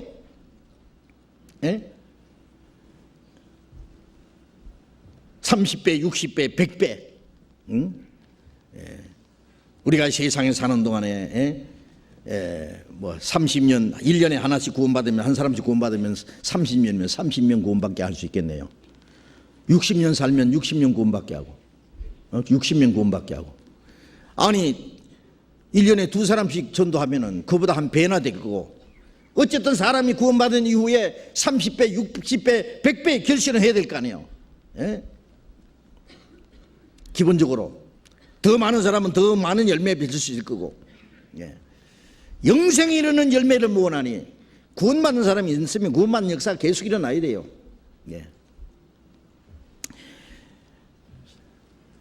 정상적인 결혼 생활하면은 자녀를 낳듯이요. 요새는 막 고의적으로 산하제한 한다는, 이 영적 산하제한은 없습니다. 자꾸 태어나야 돼요. 15장 8절 같이 읽어봅시다. 요한복음 15장 8절 같이 읽읍시다. 너희가 과실을 많이 맺으면 내 아버지께서 영광을 받으실 것이요 너희가 내 제자가 되리라. 너희가 과실을 많이 맺으면 내 아버지께서 영광을 받으실 것이요. 나는 참 포도나무요 내 아버지는 농부라. 농부는, 포도나무를 기르는 농부는 열매를 많이 맺어야 기뻐합니다. 이 포도나무를 경영하시는 하나님 아버지는 열매를 많이 맺어야만 영광을 받으신다 그랬어요. 우리가 하나님께 영광을 돌려면 많은 영혼이 구원받아야 돼. 그럼 하나님께 영광이 됩니다. 너희가 네 제자가 되리라는 것은 그렇게 해서 그리스도의 제자가 된다는 것은 된다는 것이 아니라 그리스도의 제자라는 증거요.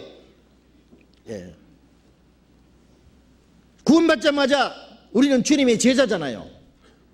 그 주님의 제자는 주님 선생님께 배우고 선생님들 따라가고, 선생님의 명령을 순종하고 선생님과 운명을 같이 하는 거예요. 우리가 주님을 따라가고 주님을 배우는 동시에 주님을 본받고 그 다음에 주님이 하시는 일을 우리가 해야 돼요. 주님은 우리에게 명령을 내렸어요. 땅 끝까지 복음을 전파하라. 만민에게 복음을 전파하라.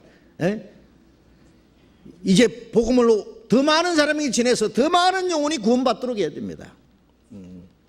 저 북방 어른 삶과 또 대양 산호섬, 저 남방 모든 무사람 사는 곳에 주님의 복음을 전해야 된다 했잖아요.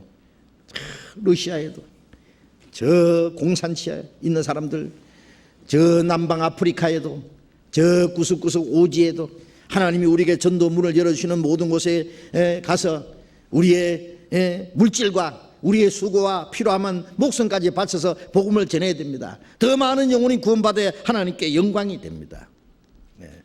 우리는 그것을 위해서 이 땅에 살아 있습니다. 그것이 우리가 그리스도의 제자라는 증거요. 그리스도의 제자가 빈둥빈둥 놀면 되겠어요? 선생님은 막 구르마 끌고 막 언덕길을 막 땀 뻑뻑 흘리며 가는데 제자라는 사람은 부채질하면서 콧노래 부르면서 뒤따라가면 되겠어요? 선생님이 막 구르마 끌고 막 앞으로 가면 뒤에서 막 제자는 밀고 같이 해야 될 거 아니에요. 우리 주님은 십자가를 지시고 우리를 구원하기 위해서 십자가 죽으셨는데 우리는 콧노래 부르면서 슬슬 돌아가면서 따라갑니까? 우리도 십자가를 지고 주님의 뒤를 따라야 돼요. 무슨 십자가? 주님의 복음을 전하기 위해서, 주를 위해서 살기 위해서 우리가 받아야 될 고난이 있습니다. 거기에 우리도 같이 참여해야 된다고 말이에요. 너희는 온 천하에 다니며 만민에게 복음을 전파하라. 너희는 모든 족속으로 제자를 삼아 아버지와 아들과 성령으로 세를 주고 내가 너희에게 분부한 모든 걸 가르쳐 지키게 하라. 볼지어다 세상 끝날까지 너희와 항상 함께 있으리라. 복음을 전해서 그리스도의 제자로 삼고 그들에게 침례를 주고 주님이 말씀하신 것을 가르쳐 지키게 하고 주님이 세상 끝날까지 우리와 같이 계시겠다고. 그 열매는 우리가 주님 안에 있으면서 풍성한 은혜와 생명을 공급받음으로써 열매를 절로 맺혀요. 주님을 떠나서는 아무것도 할 수 없다. 우리 힘으로는 아무것도 할 수 없어요. 15장 16절 봅니다. 15장 16절 같이 읽읍시다. 너희가 나를 택한 것이 아니요 내가 너희를 택하여 세웠나니 이는 너희로 가서 과실을 맺게 하고 또 너희 과실이 항상 있게 하여 내 이름으로 아버지께 무엇을 구하든지 다 받게 하려 합니다. 너희가 나를 택한 것이 아니요 내가 너희를 택하여 세웠나니. 그렇죠. 우리가 주님을 사랑한 것이 아니라 주님이 우리를 사랑하셨고 주님이 우리를 부르셨고 주님이 우리를 구원하셨고 주님이 우리를 택하여 주님의 교회로 세웠습니다. 이 세웠다는 것은 구원했을 뿐 아니라 주님의 몸된 교회로 세웠다는 거예요. 너희를 택하여 세웠나니 이는 너희로 가서 우리는 세상을 향해서 말이야 나가야 돼요. 불쌍한 영혼들을 찾아가서 과실을 맺게 하고 또 과실이 항상 있게 하여 하나님이 우리를 먼저 구원하신 것은 더 많은 열매를 맺게 하기 위해서요. 더 많은 사람들에게 복음을 전해서 구원을 받게 하기 위해서. 그렇게 하면은 주님이 우리에게 하라고 맡기신 일을 마땅히 하면은 내 이름으로 아버지께 무엇을 구하든지 다 받게 하려 합니다. 이 말씀이나 너희는 먼저 그 나라와 의를 구하라 그러면 모든 걸 더하시라는 말씀과 같은 내용입니다. 그러면 우리 간절히 소원하는 걸 주님이 들어주세요. 우리 소원하는 게 뭐예요? 더 많은 영혼이 구원받도록 기도합니다. 그걸 위해서 우리에게 필요한 모든 걸 주시기를 기도합니다. 우리가 주님 안에 있고 복음을 전하고 많은 영혼이 구원받을 때 우리에게 신령한 은혜를 더 주시죠. 더 풍성한 말씀과 은혜와 능력을 주셔서 복음을 전하게 하시고 또 복음 전하는 데 필요한 모든 걸 주셔요. 지금 주시지 않습니까? 날로 날로 구원받은 사람 계속 일어나죠. 해외에도 복음이 활발히 전해지죠. 복음이 전해지는 것마다 필요한 것 집회 장소도 만들게 하시고 복음 전하는 데 필요한 우리 모든 것을 필요한 만큼 우리에게 적당히 주시잖아요. 우리의 간절한 소원은 하나님의 역사가 이루어지기를 원하는 겁니다. 우리의 어떤 육신의 영달을 우리가 요구합니까? 시냇가에 심은 나무가 시절을 쫓아 과실을 맺으며 시절을 쫓아 과실을 맺는다는 것은 그 시대적으로 하나님이 이루어 가시는 하나님의 계획과 목적을 이루어가는 거예요. 시대적으로 이루어져가는 하나님의 계획과 목적이 있습니다. 우리 시대는 우리 시대를 통해서 하나님이 원하시는 뜻이 있습니다. 시대적으로 이루어져 가시는 하나님의 계획과 목적을 위해서 하나님의 영광을 위한 열매가 맺혀져야 되는 거예요. 맺혀져야 돼요. 열매를 맺지 않으면은 무화과나무 몇 년 동안 와서 이 3년 동안이나 와서 열매를 안 맺어 잘라내버리라 그러세요.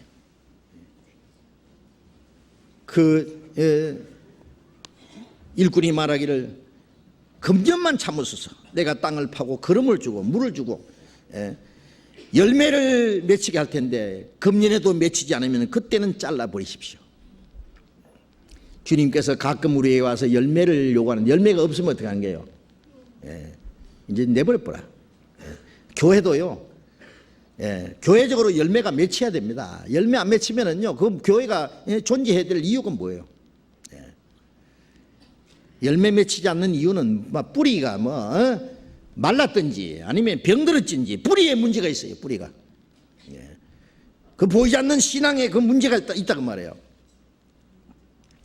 그리고 시절을 쫓아 과실을 맺는다는 것은 시대적으로 이루어가시는 하나님의 계획과 목적을 이룬다는 내용도 담겨 있고, 또 우리가 때를 따라서 적절한 열매를 맺혀야 될 때가 있습니다. 우리 교회적으로나 개인적으로 때를 따라서 시절을 쫓아 과실을 맺는 것처럼 그때 열매를 맺혀야 된다고.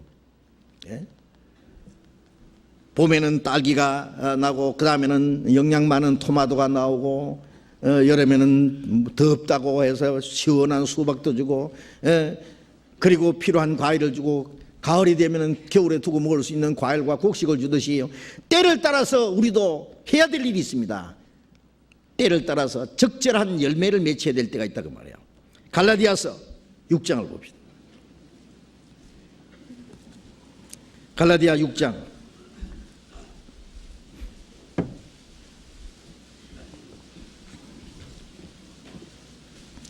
갈라디아 6장 10절 같이 읽어봅시다. 그러므로 우리는 귀에 있는 대로 모든 이에게 착한 일을 하되 더욱 믿음의 가정들에게 할지니라. 그러므로 우리가 귀에 있는 대로 모든 이에게 착한 일을 하되, 우리 그리스도인들이 하신 말씀입니다. 귀에 있는 대로, 기회 주시는 대로. 우리가 신앙생활 하다 보면은 기회가 옵니다. 어떤 교회에서 할 일이 있을 때가 있고, 어떤 옆에 어려운 형제를 도와줄 기회가 옵니다. 어떤 일을 해야 될 때가 옵니다. 기회를 놓치지 말고 그 기회가 있을 때마다 빨리빨리 일을 해야 돼요. 하나님이 우리가 주님을 위해서 일할 기회를 줍니다. 전도할 기회를 주십니다. 구원받은 형제 자매들 도울 기회를 주십니다. 교회 안에서도 그때 할 일을 주십니다. 그때마다 적절하게 자기 할 일을 하는 것이 기회 있는 대로 착한 일을 하는 겁니다. 그런데 기회를 놓쳐버리면 안 돼요. 우물우물하다가, 그리고 인색한 마음 때문에, 게을른 마음 때문에, 이기적인 그런 마음 때문에 자기가 할 일 기회가 왔는데 놓쳐버려. 만물은 때를 따라 적절한 열매를 맺히는데 왜 그리스도인들은 때를 따라 적절한 열매를 못 맺히느냐고요. 그렇잖아요. 기회 있는 대로 모든 이에게 착한 일을 하되 더욱 믿음의 가정들에게 할지니라. 그렇죠. 최우선은 뭐예요? 우리가 착한 일을 하는데 제일 먼저 멸망받을 영혼 구원받게 하는 것이 최우선이고, 그 다음에 구원받은 형제 자매들 신앙생활 하도록 도와주는 게 그 다음에 할 일이에요. 우리가 구원을 받게 해놓고 구원받은 사람 신앙생활을 하도록 도와주지 않으면 안 되죠. 어린아이 낳기하고 놔두면 어떻게 해요? 이제 기르는 게 더 큰 문제죠. 구원을 받게 하는 거 큰일이고, 구원받은 사람 잘 신앙생활 하도록 도와주는 것도 먼저 구원받은 사람이 할 일입니다. 그거. 더욱 믿음의 가정들에게 할지니라. 신앙적으로도 도와주고 육신적으로도 도와주고, 어떤 사람은 너무 가난하면 신앙생활 못해. 그럼 도와줘야 돼. 육신적으로. 어떤 사람은 주님이 일을 할 만한 사람인데 너무 어려워서 일 못해. 그러면은 그 사람 신앙생활 할 뿐 아니라 일을 하도록 도와줘야 돼요. 그러면 그 사람이 일하는 만큼 그 상급을 같이 받을 겁니다. 의인을 영접하는 자는 의의 인의 상을 받는다는 말은 뭐예요? 주님 뜻대로 행하는 사람을 도와주면 그 사람이 주님의 뜻을 행하는 그에 대해서 그 사람만 상급받느냐, 도와주는 사람도 같이 상을 받아요. 선지자를 영접하는 자는 선지자의 상을 받는다는 말은, 복음 전하는 사람, 주님이 일하는 사람 도와주면 그 사람이 하는 일에 같이 동참하는 것이기 때문에 같은 상을 받아요. 냉수 한 그릇 대접한 것도 상을 잃지 않는다고 했는데 하나님이 상 안 주시겠어요? 그래서 기회가 있는 대로 착한 일을 해야 됩니다. 착한 일. 우리에게 주시는 기회를 따라서 적절하게 주님이 우리에게 원하시는 열매가 있습니다. 그 시절을 쫓아 과실을 맺어야 됩니다. 갈라디아 5장 22절 봅시다. 갈라디아 5장 22절 같이 읽읍시다. 오직 성령의 열매는 사랑과 희락과 화평과 오래 참음과 자비와 양성과 충성과 온유와 절제니 이 같은 것을 금지할 법이 없느니라. 오직 성령의 열매는, 자, 열매가 두 가지입니다. 하나는 아까 말씀드린 대로 복음을 전해서 다른 영혼이 구원받게 하는 것이 열매고, 또 하나는 구원받은 사람이 이제 마음과 생활이 변화되어서 하나님의 자녀로서 합당하게 살아가는 것, 모든 것도 열매입니다. 우리 생활의 열매입니다. 성령의 열매는 우리가 성령이 우리 안에 오셨고 성령을 따라서 우리의 마음과 생활이 변화돼서 성령을 따라 살게 될 때에 그게 합당한 열매가 사랑입니다. 사랑. 하나님을 사랑하고 형제를 자매를 사랑하고, 하나님의 사랑을 받았으면 사랑의 열매가 맺혀야 돼요. 새 계명을 주노니 서로 사랑하라. 내가 너희를 사랑할지 서로 사랑하라. 너희가 서로 사랑하면 모든 사람이 너희가 내 제자인 줄 알리라. 구원받은 사람의 열매가 뭐예요? 사랑이에요. 첫째가 구원받은 사람끼리 서로 사랑해야 됩니다. 주님이 우리를 사랑하신 같이.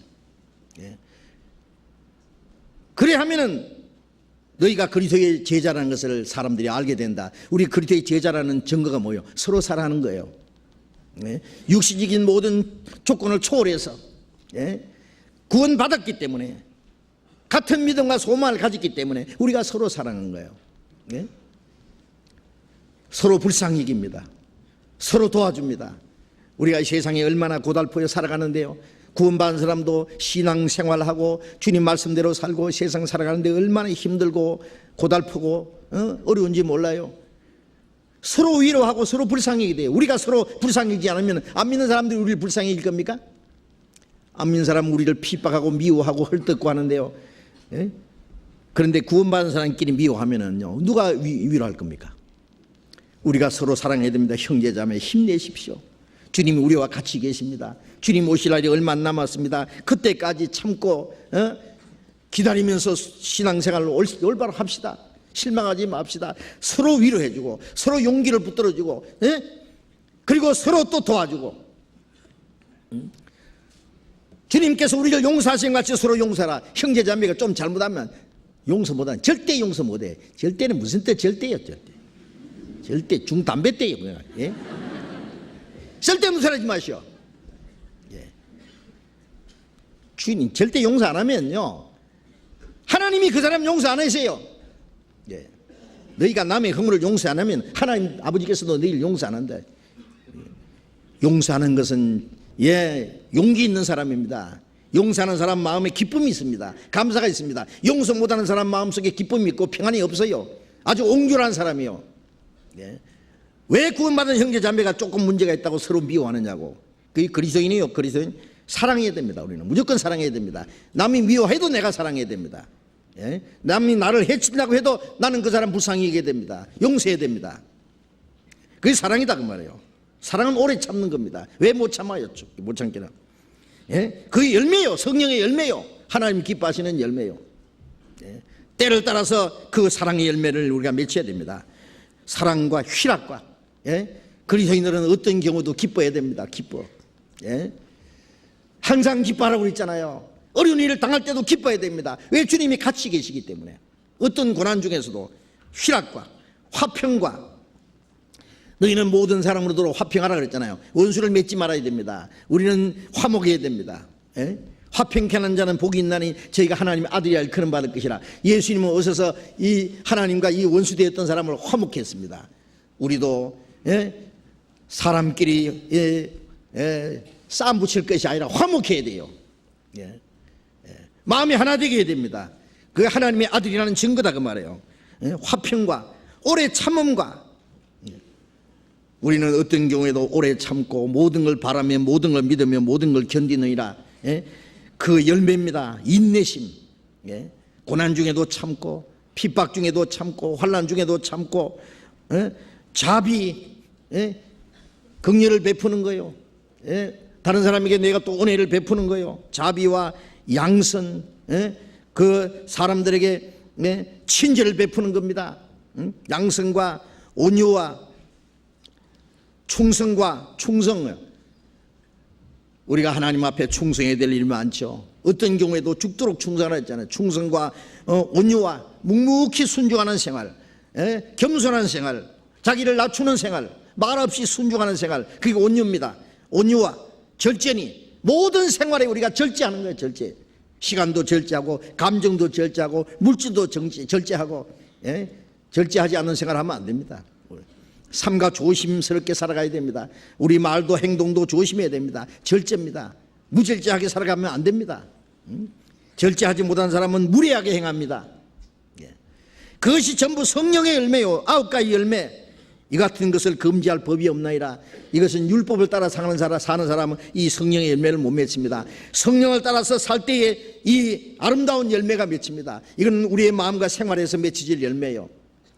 우리가 다른 영혼 구원받게 하고 구원받은 사람은 하나님 앞에 합당한 열매로서 해야 되고, 그래서 이것은 때를 따라서 이런 열매들이 맺힙니다. 어떨 때는 사랑의 열매, 어떨 때는 희락의 열매, 화평, 오래 참음, 자비, 충성, 온유와 절제, 이런 모든 것들의 열매가 때를 따라서 줄줄이 맺혀야 된다고 말이에요. 시절조차 과실을 맺으며 그 잎사귀가 마르지 않는 것 같으니 그 강변의 뿌리를 강변에 뻗치고 잎사귀 마르지 않으며 잎사귀가 청청하다 그랬죠. 청청해요. 가뭄일 때에 다른 나무들은 다 말라서 잎사귀가 떨어져도 이 시냇가에 심은 나무는 잎사귀가 청청합니다. 잎사귀가 마르지 않음 같으니 우리가 어떤 어려움과 고난이 닥쳐도 어떤 환난 중에도 그리스도인들은 주님을 의지하고 주님이 함께 계심을 믿고 우리 마음속에 평안과 기쁨과 감사한 마음을 잊어서는 안 됩니다. 어떤 고난과 역경 중에서도 주님 안에 있는 그리스도인들의 위풍을 잊지 말아야 됩니다. 잃지 말아야 됩니다. 그리스도인의 아름다운 품위를 잊지 말아야 된단 말이에요. 마음속에 항상 기쁨과 감사, 평안이 있어야 됩니다. 얼굴에 웃음을 잊지 말아야 됩니다. 그리스도인들이 조금 어려움을 당했다고 해가지고 막 절망하고 막 얼굴이 막 찌그러지면 죽을 상이 돼가지고 막 비 맞은 장닭처럼 쭉 빠지고 아이고 내 신세야. 왜 그래요? 왜 그래요? 바울은 옥중에 갇혀 있을 때 매를 맞고 온몸이 쓰리고 착고에 쳐서 내일이면 목 잘려 죽을지 모르는데 밤에 찬송하며 기도했습니다. 막 이 쇠고랑이를 말이지 막 이 곡조를 맞춰가지고 팍 철거락 내 주는 강한 성이요 철거락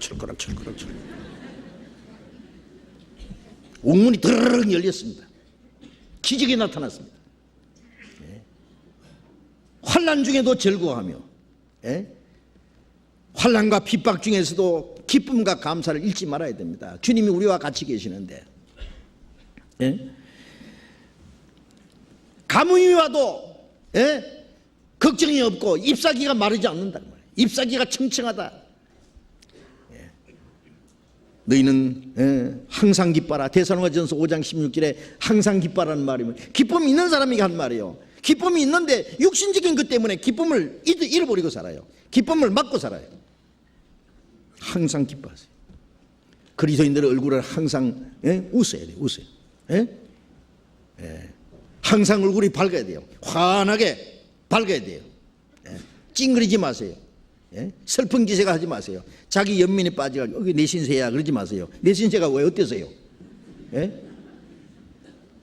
우리같이 행복한 사람이 어디 있냐고. 우리는 우리의 기쁨은 이 세상에 있는 게 아니다 그 말이에요. 고린도후서 6장을 봅시다. 6장 고린도후서 6장 9절 10절 같이 읽어봅시다. 무명한 자 같으나 유명한 자요, 죽은 자 같으나 보라 우리가 살고, 징계를 받는 자 같으나 죽임을 당하지 아니하고, 근심하는 자 같으나 항상 기뻐하고, 가난한 자 같으나 많은 사람을 부유하게 하고, 아무것도 없는 자 같으나 모든 걸 가진 자로다. 희한한 사람들이에요, 이 사람들. 예? 예? 구원받은 사람들, 그리스도인들은 무명한 자 같으나 유명한 자고, 죽은 자 같으나 보라 죽임을 당한 것 같은데 죽지 않고 살고, 징계를 받는 자 같으나 죽임을 당하지 않고, 근심하는 자 같으나 항상 기뻐하고, 예? 가난한 자 같으나 많은 사람 부유하게 하고, 아무것도 없는 자 같으나 모든 걸 가진 자로다. 예, 이 세상은 아무것도 없어도 하나님의 모든 축복을 받은 자잖아요. 예? 우리의 마음속에 기쁨과 감사가 있습니다. 예? 그래서 항상요, 예? 항상 기뻐했어요. 어떤 가운데서도, 예? 어떤 고난과 역경 중에도 하나님이 우리와 같이 계신다는 걸 잊지 말아야 합니다. 항상 밝은 웃음을 잊지 마세요. 예? 잊지 말아요. 예? 주님이 같이 계시는데 무슨 걱정이에요? 그리고 시냇가에 심은 나무가 시절을 쫓아 과실을 맺으며 그 잎사귀가 마르지 않음 같으니, 잎사귀가 청청한 게 뭐예요? 외모입니다. 밖으로 잎사귀가 좀 청청해야 돼요. 시들어서 다 비틀어서 죽은 것처럼 하지 마세요. 잎사귀가 청청해요. 주머니에 아무것도 없어도 웃어요. 하나님이 같이 계셔요. 예. 우리는 보리죽을 먹고 마대푸대를 입고 살아도 그쪽도 하나님이 자녀요. 두고 보자고. 좀 있으면 이제 주님이 오시면 주님처럼 될 텐데, 실제로 주님이 같이 계세요. 그 모든 행사가 형통하리로다 그랬잖아요. 그 행사가 형통하리로다. 이 모든 게 형통하리로다가 뭐예요? 예? 무슨 일을 당하든지 만사 형통하리라. 그런데 참 이상한 건요, 구원받고 나면은 만사 불통, 형통이 아니라 불통이 되는 게 있어요.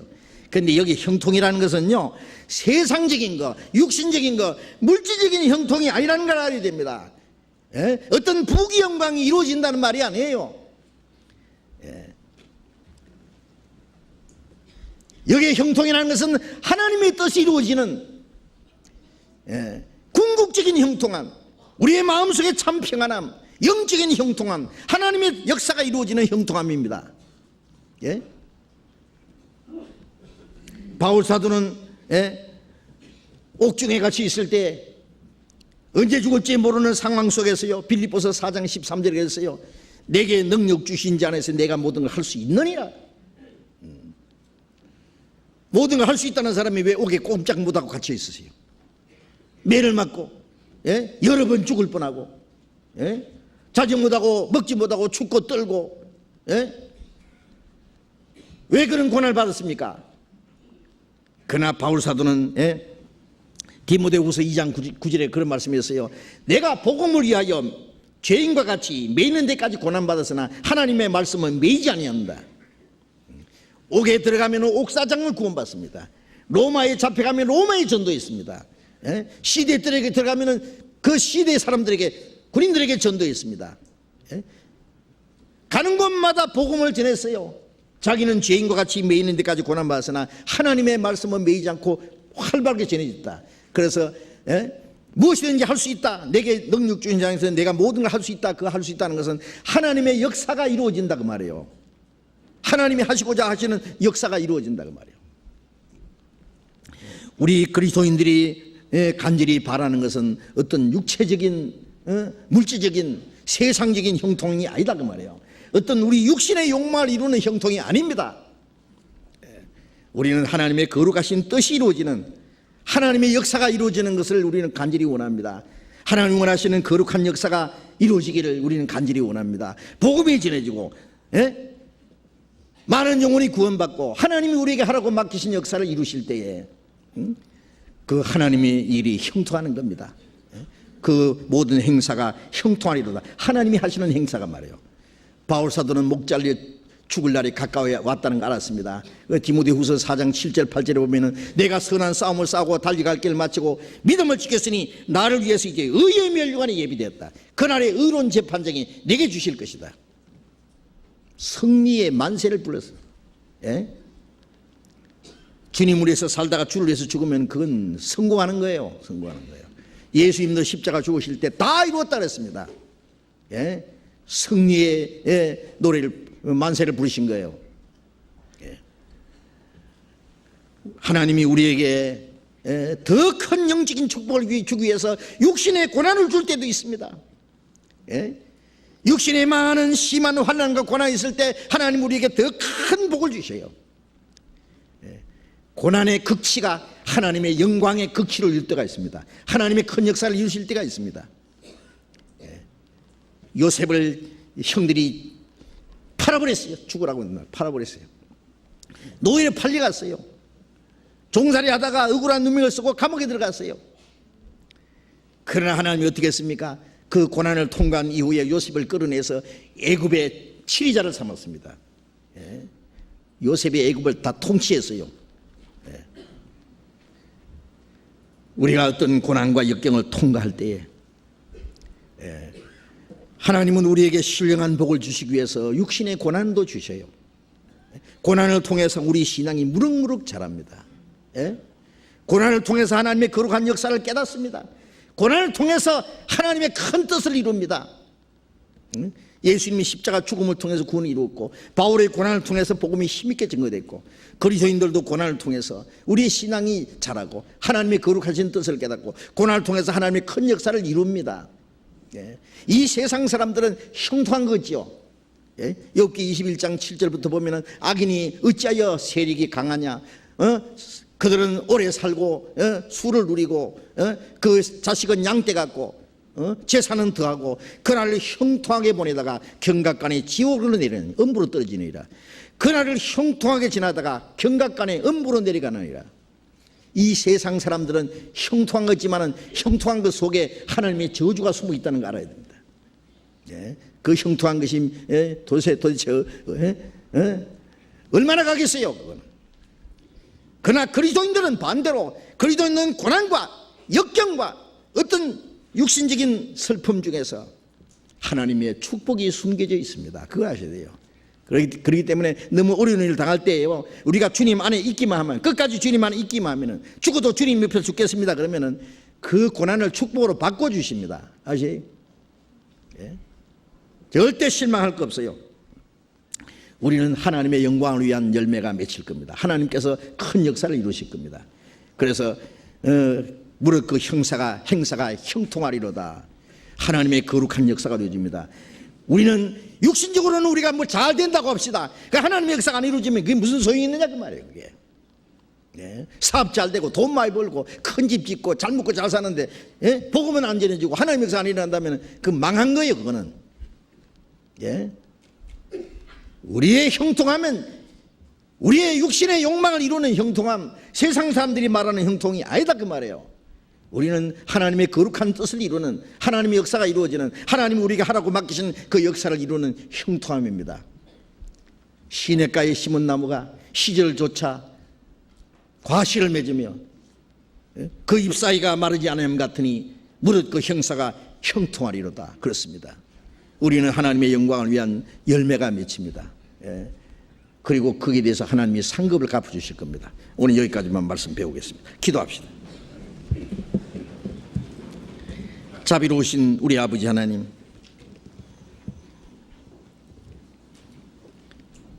이 세상 많은 사람 가운데 우리를 먼저 불러 구원해 주신 주님,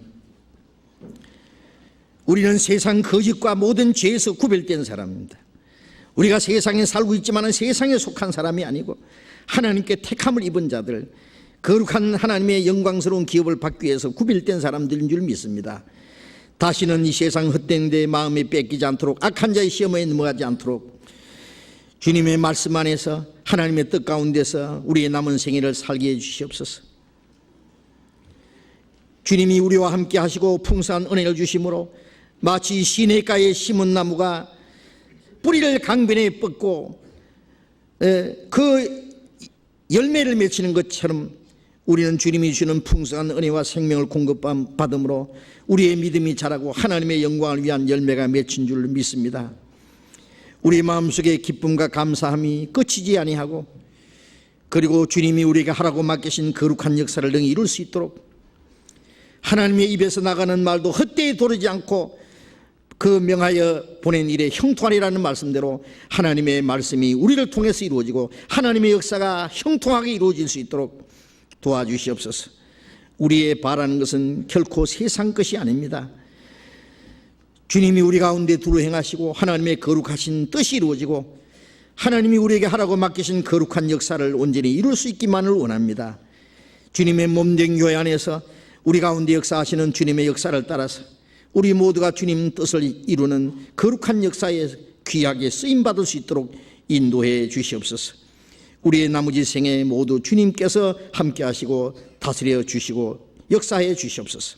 주 예수님 이름으로 기도드렸습니다. 아멘. 우리 찬송, 은혜 찬송 213장 같이 하겠습니다. 은혜 찬송 213장.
장로님 광고해 주시겠습니다.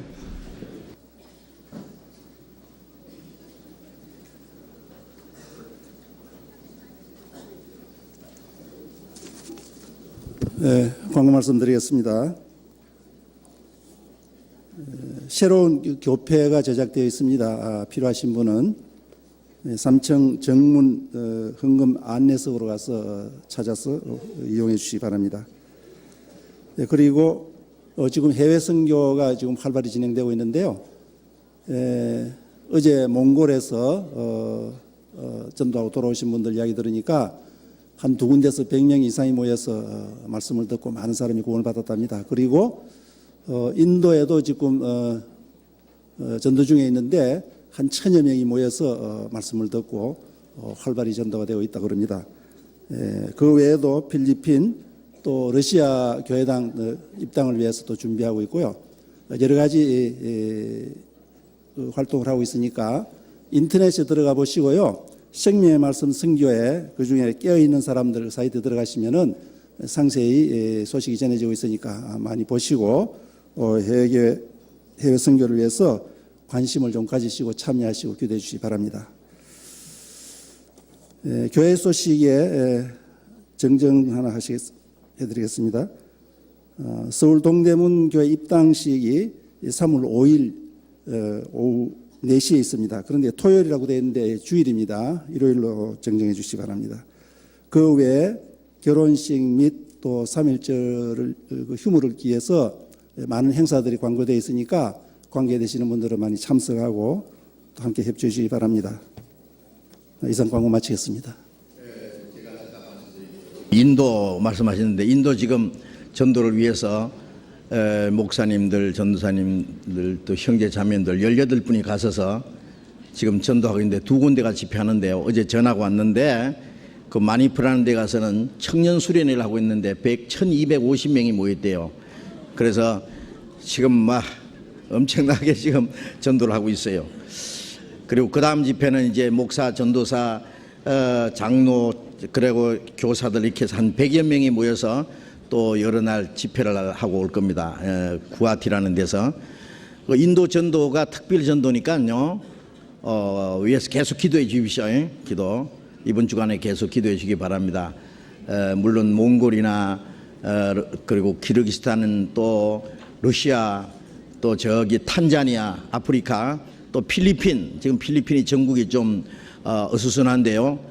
필리핀도 지금 3군데서요. 마닐라하고 저 다른 지역의 2군데 지금 활발하게 전도가 되고 있는데 필리핀 전도를 위해서도 계속 기도해 주시고 어려운 그 여건 속에서 전도하는데 여러분들이 기도를 도와주시면 감사하겠습니다. 그리고 이번 주간에는 인도 전도를 위해서 특별히 기도 제목으로 삼고 기도해 주시면 감사하겠습니다. 마치겠습니다. 자, 이렇게 의지하시기 바랍니다.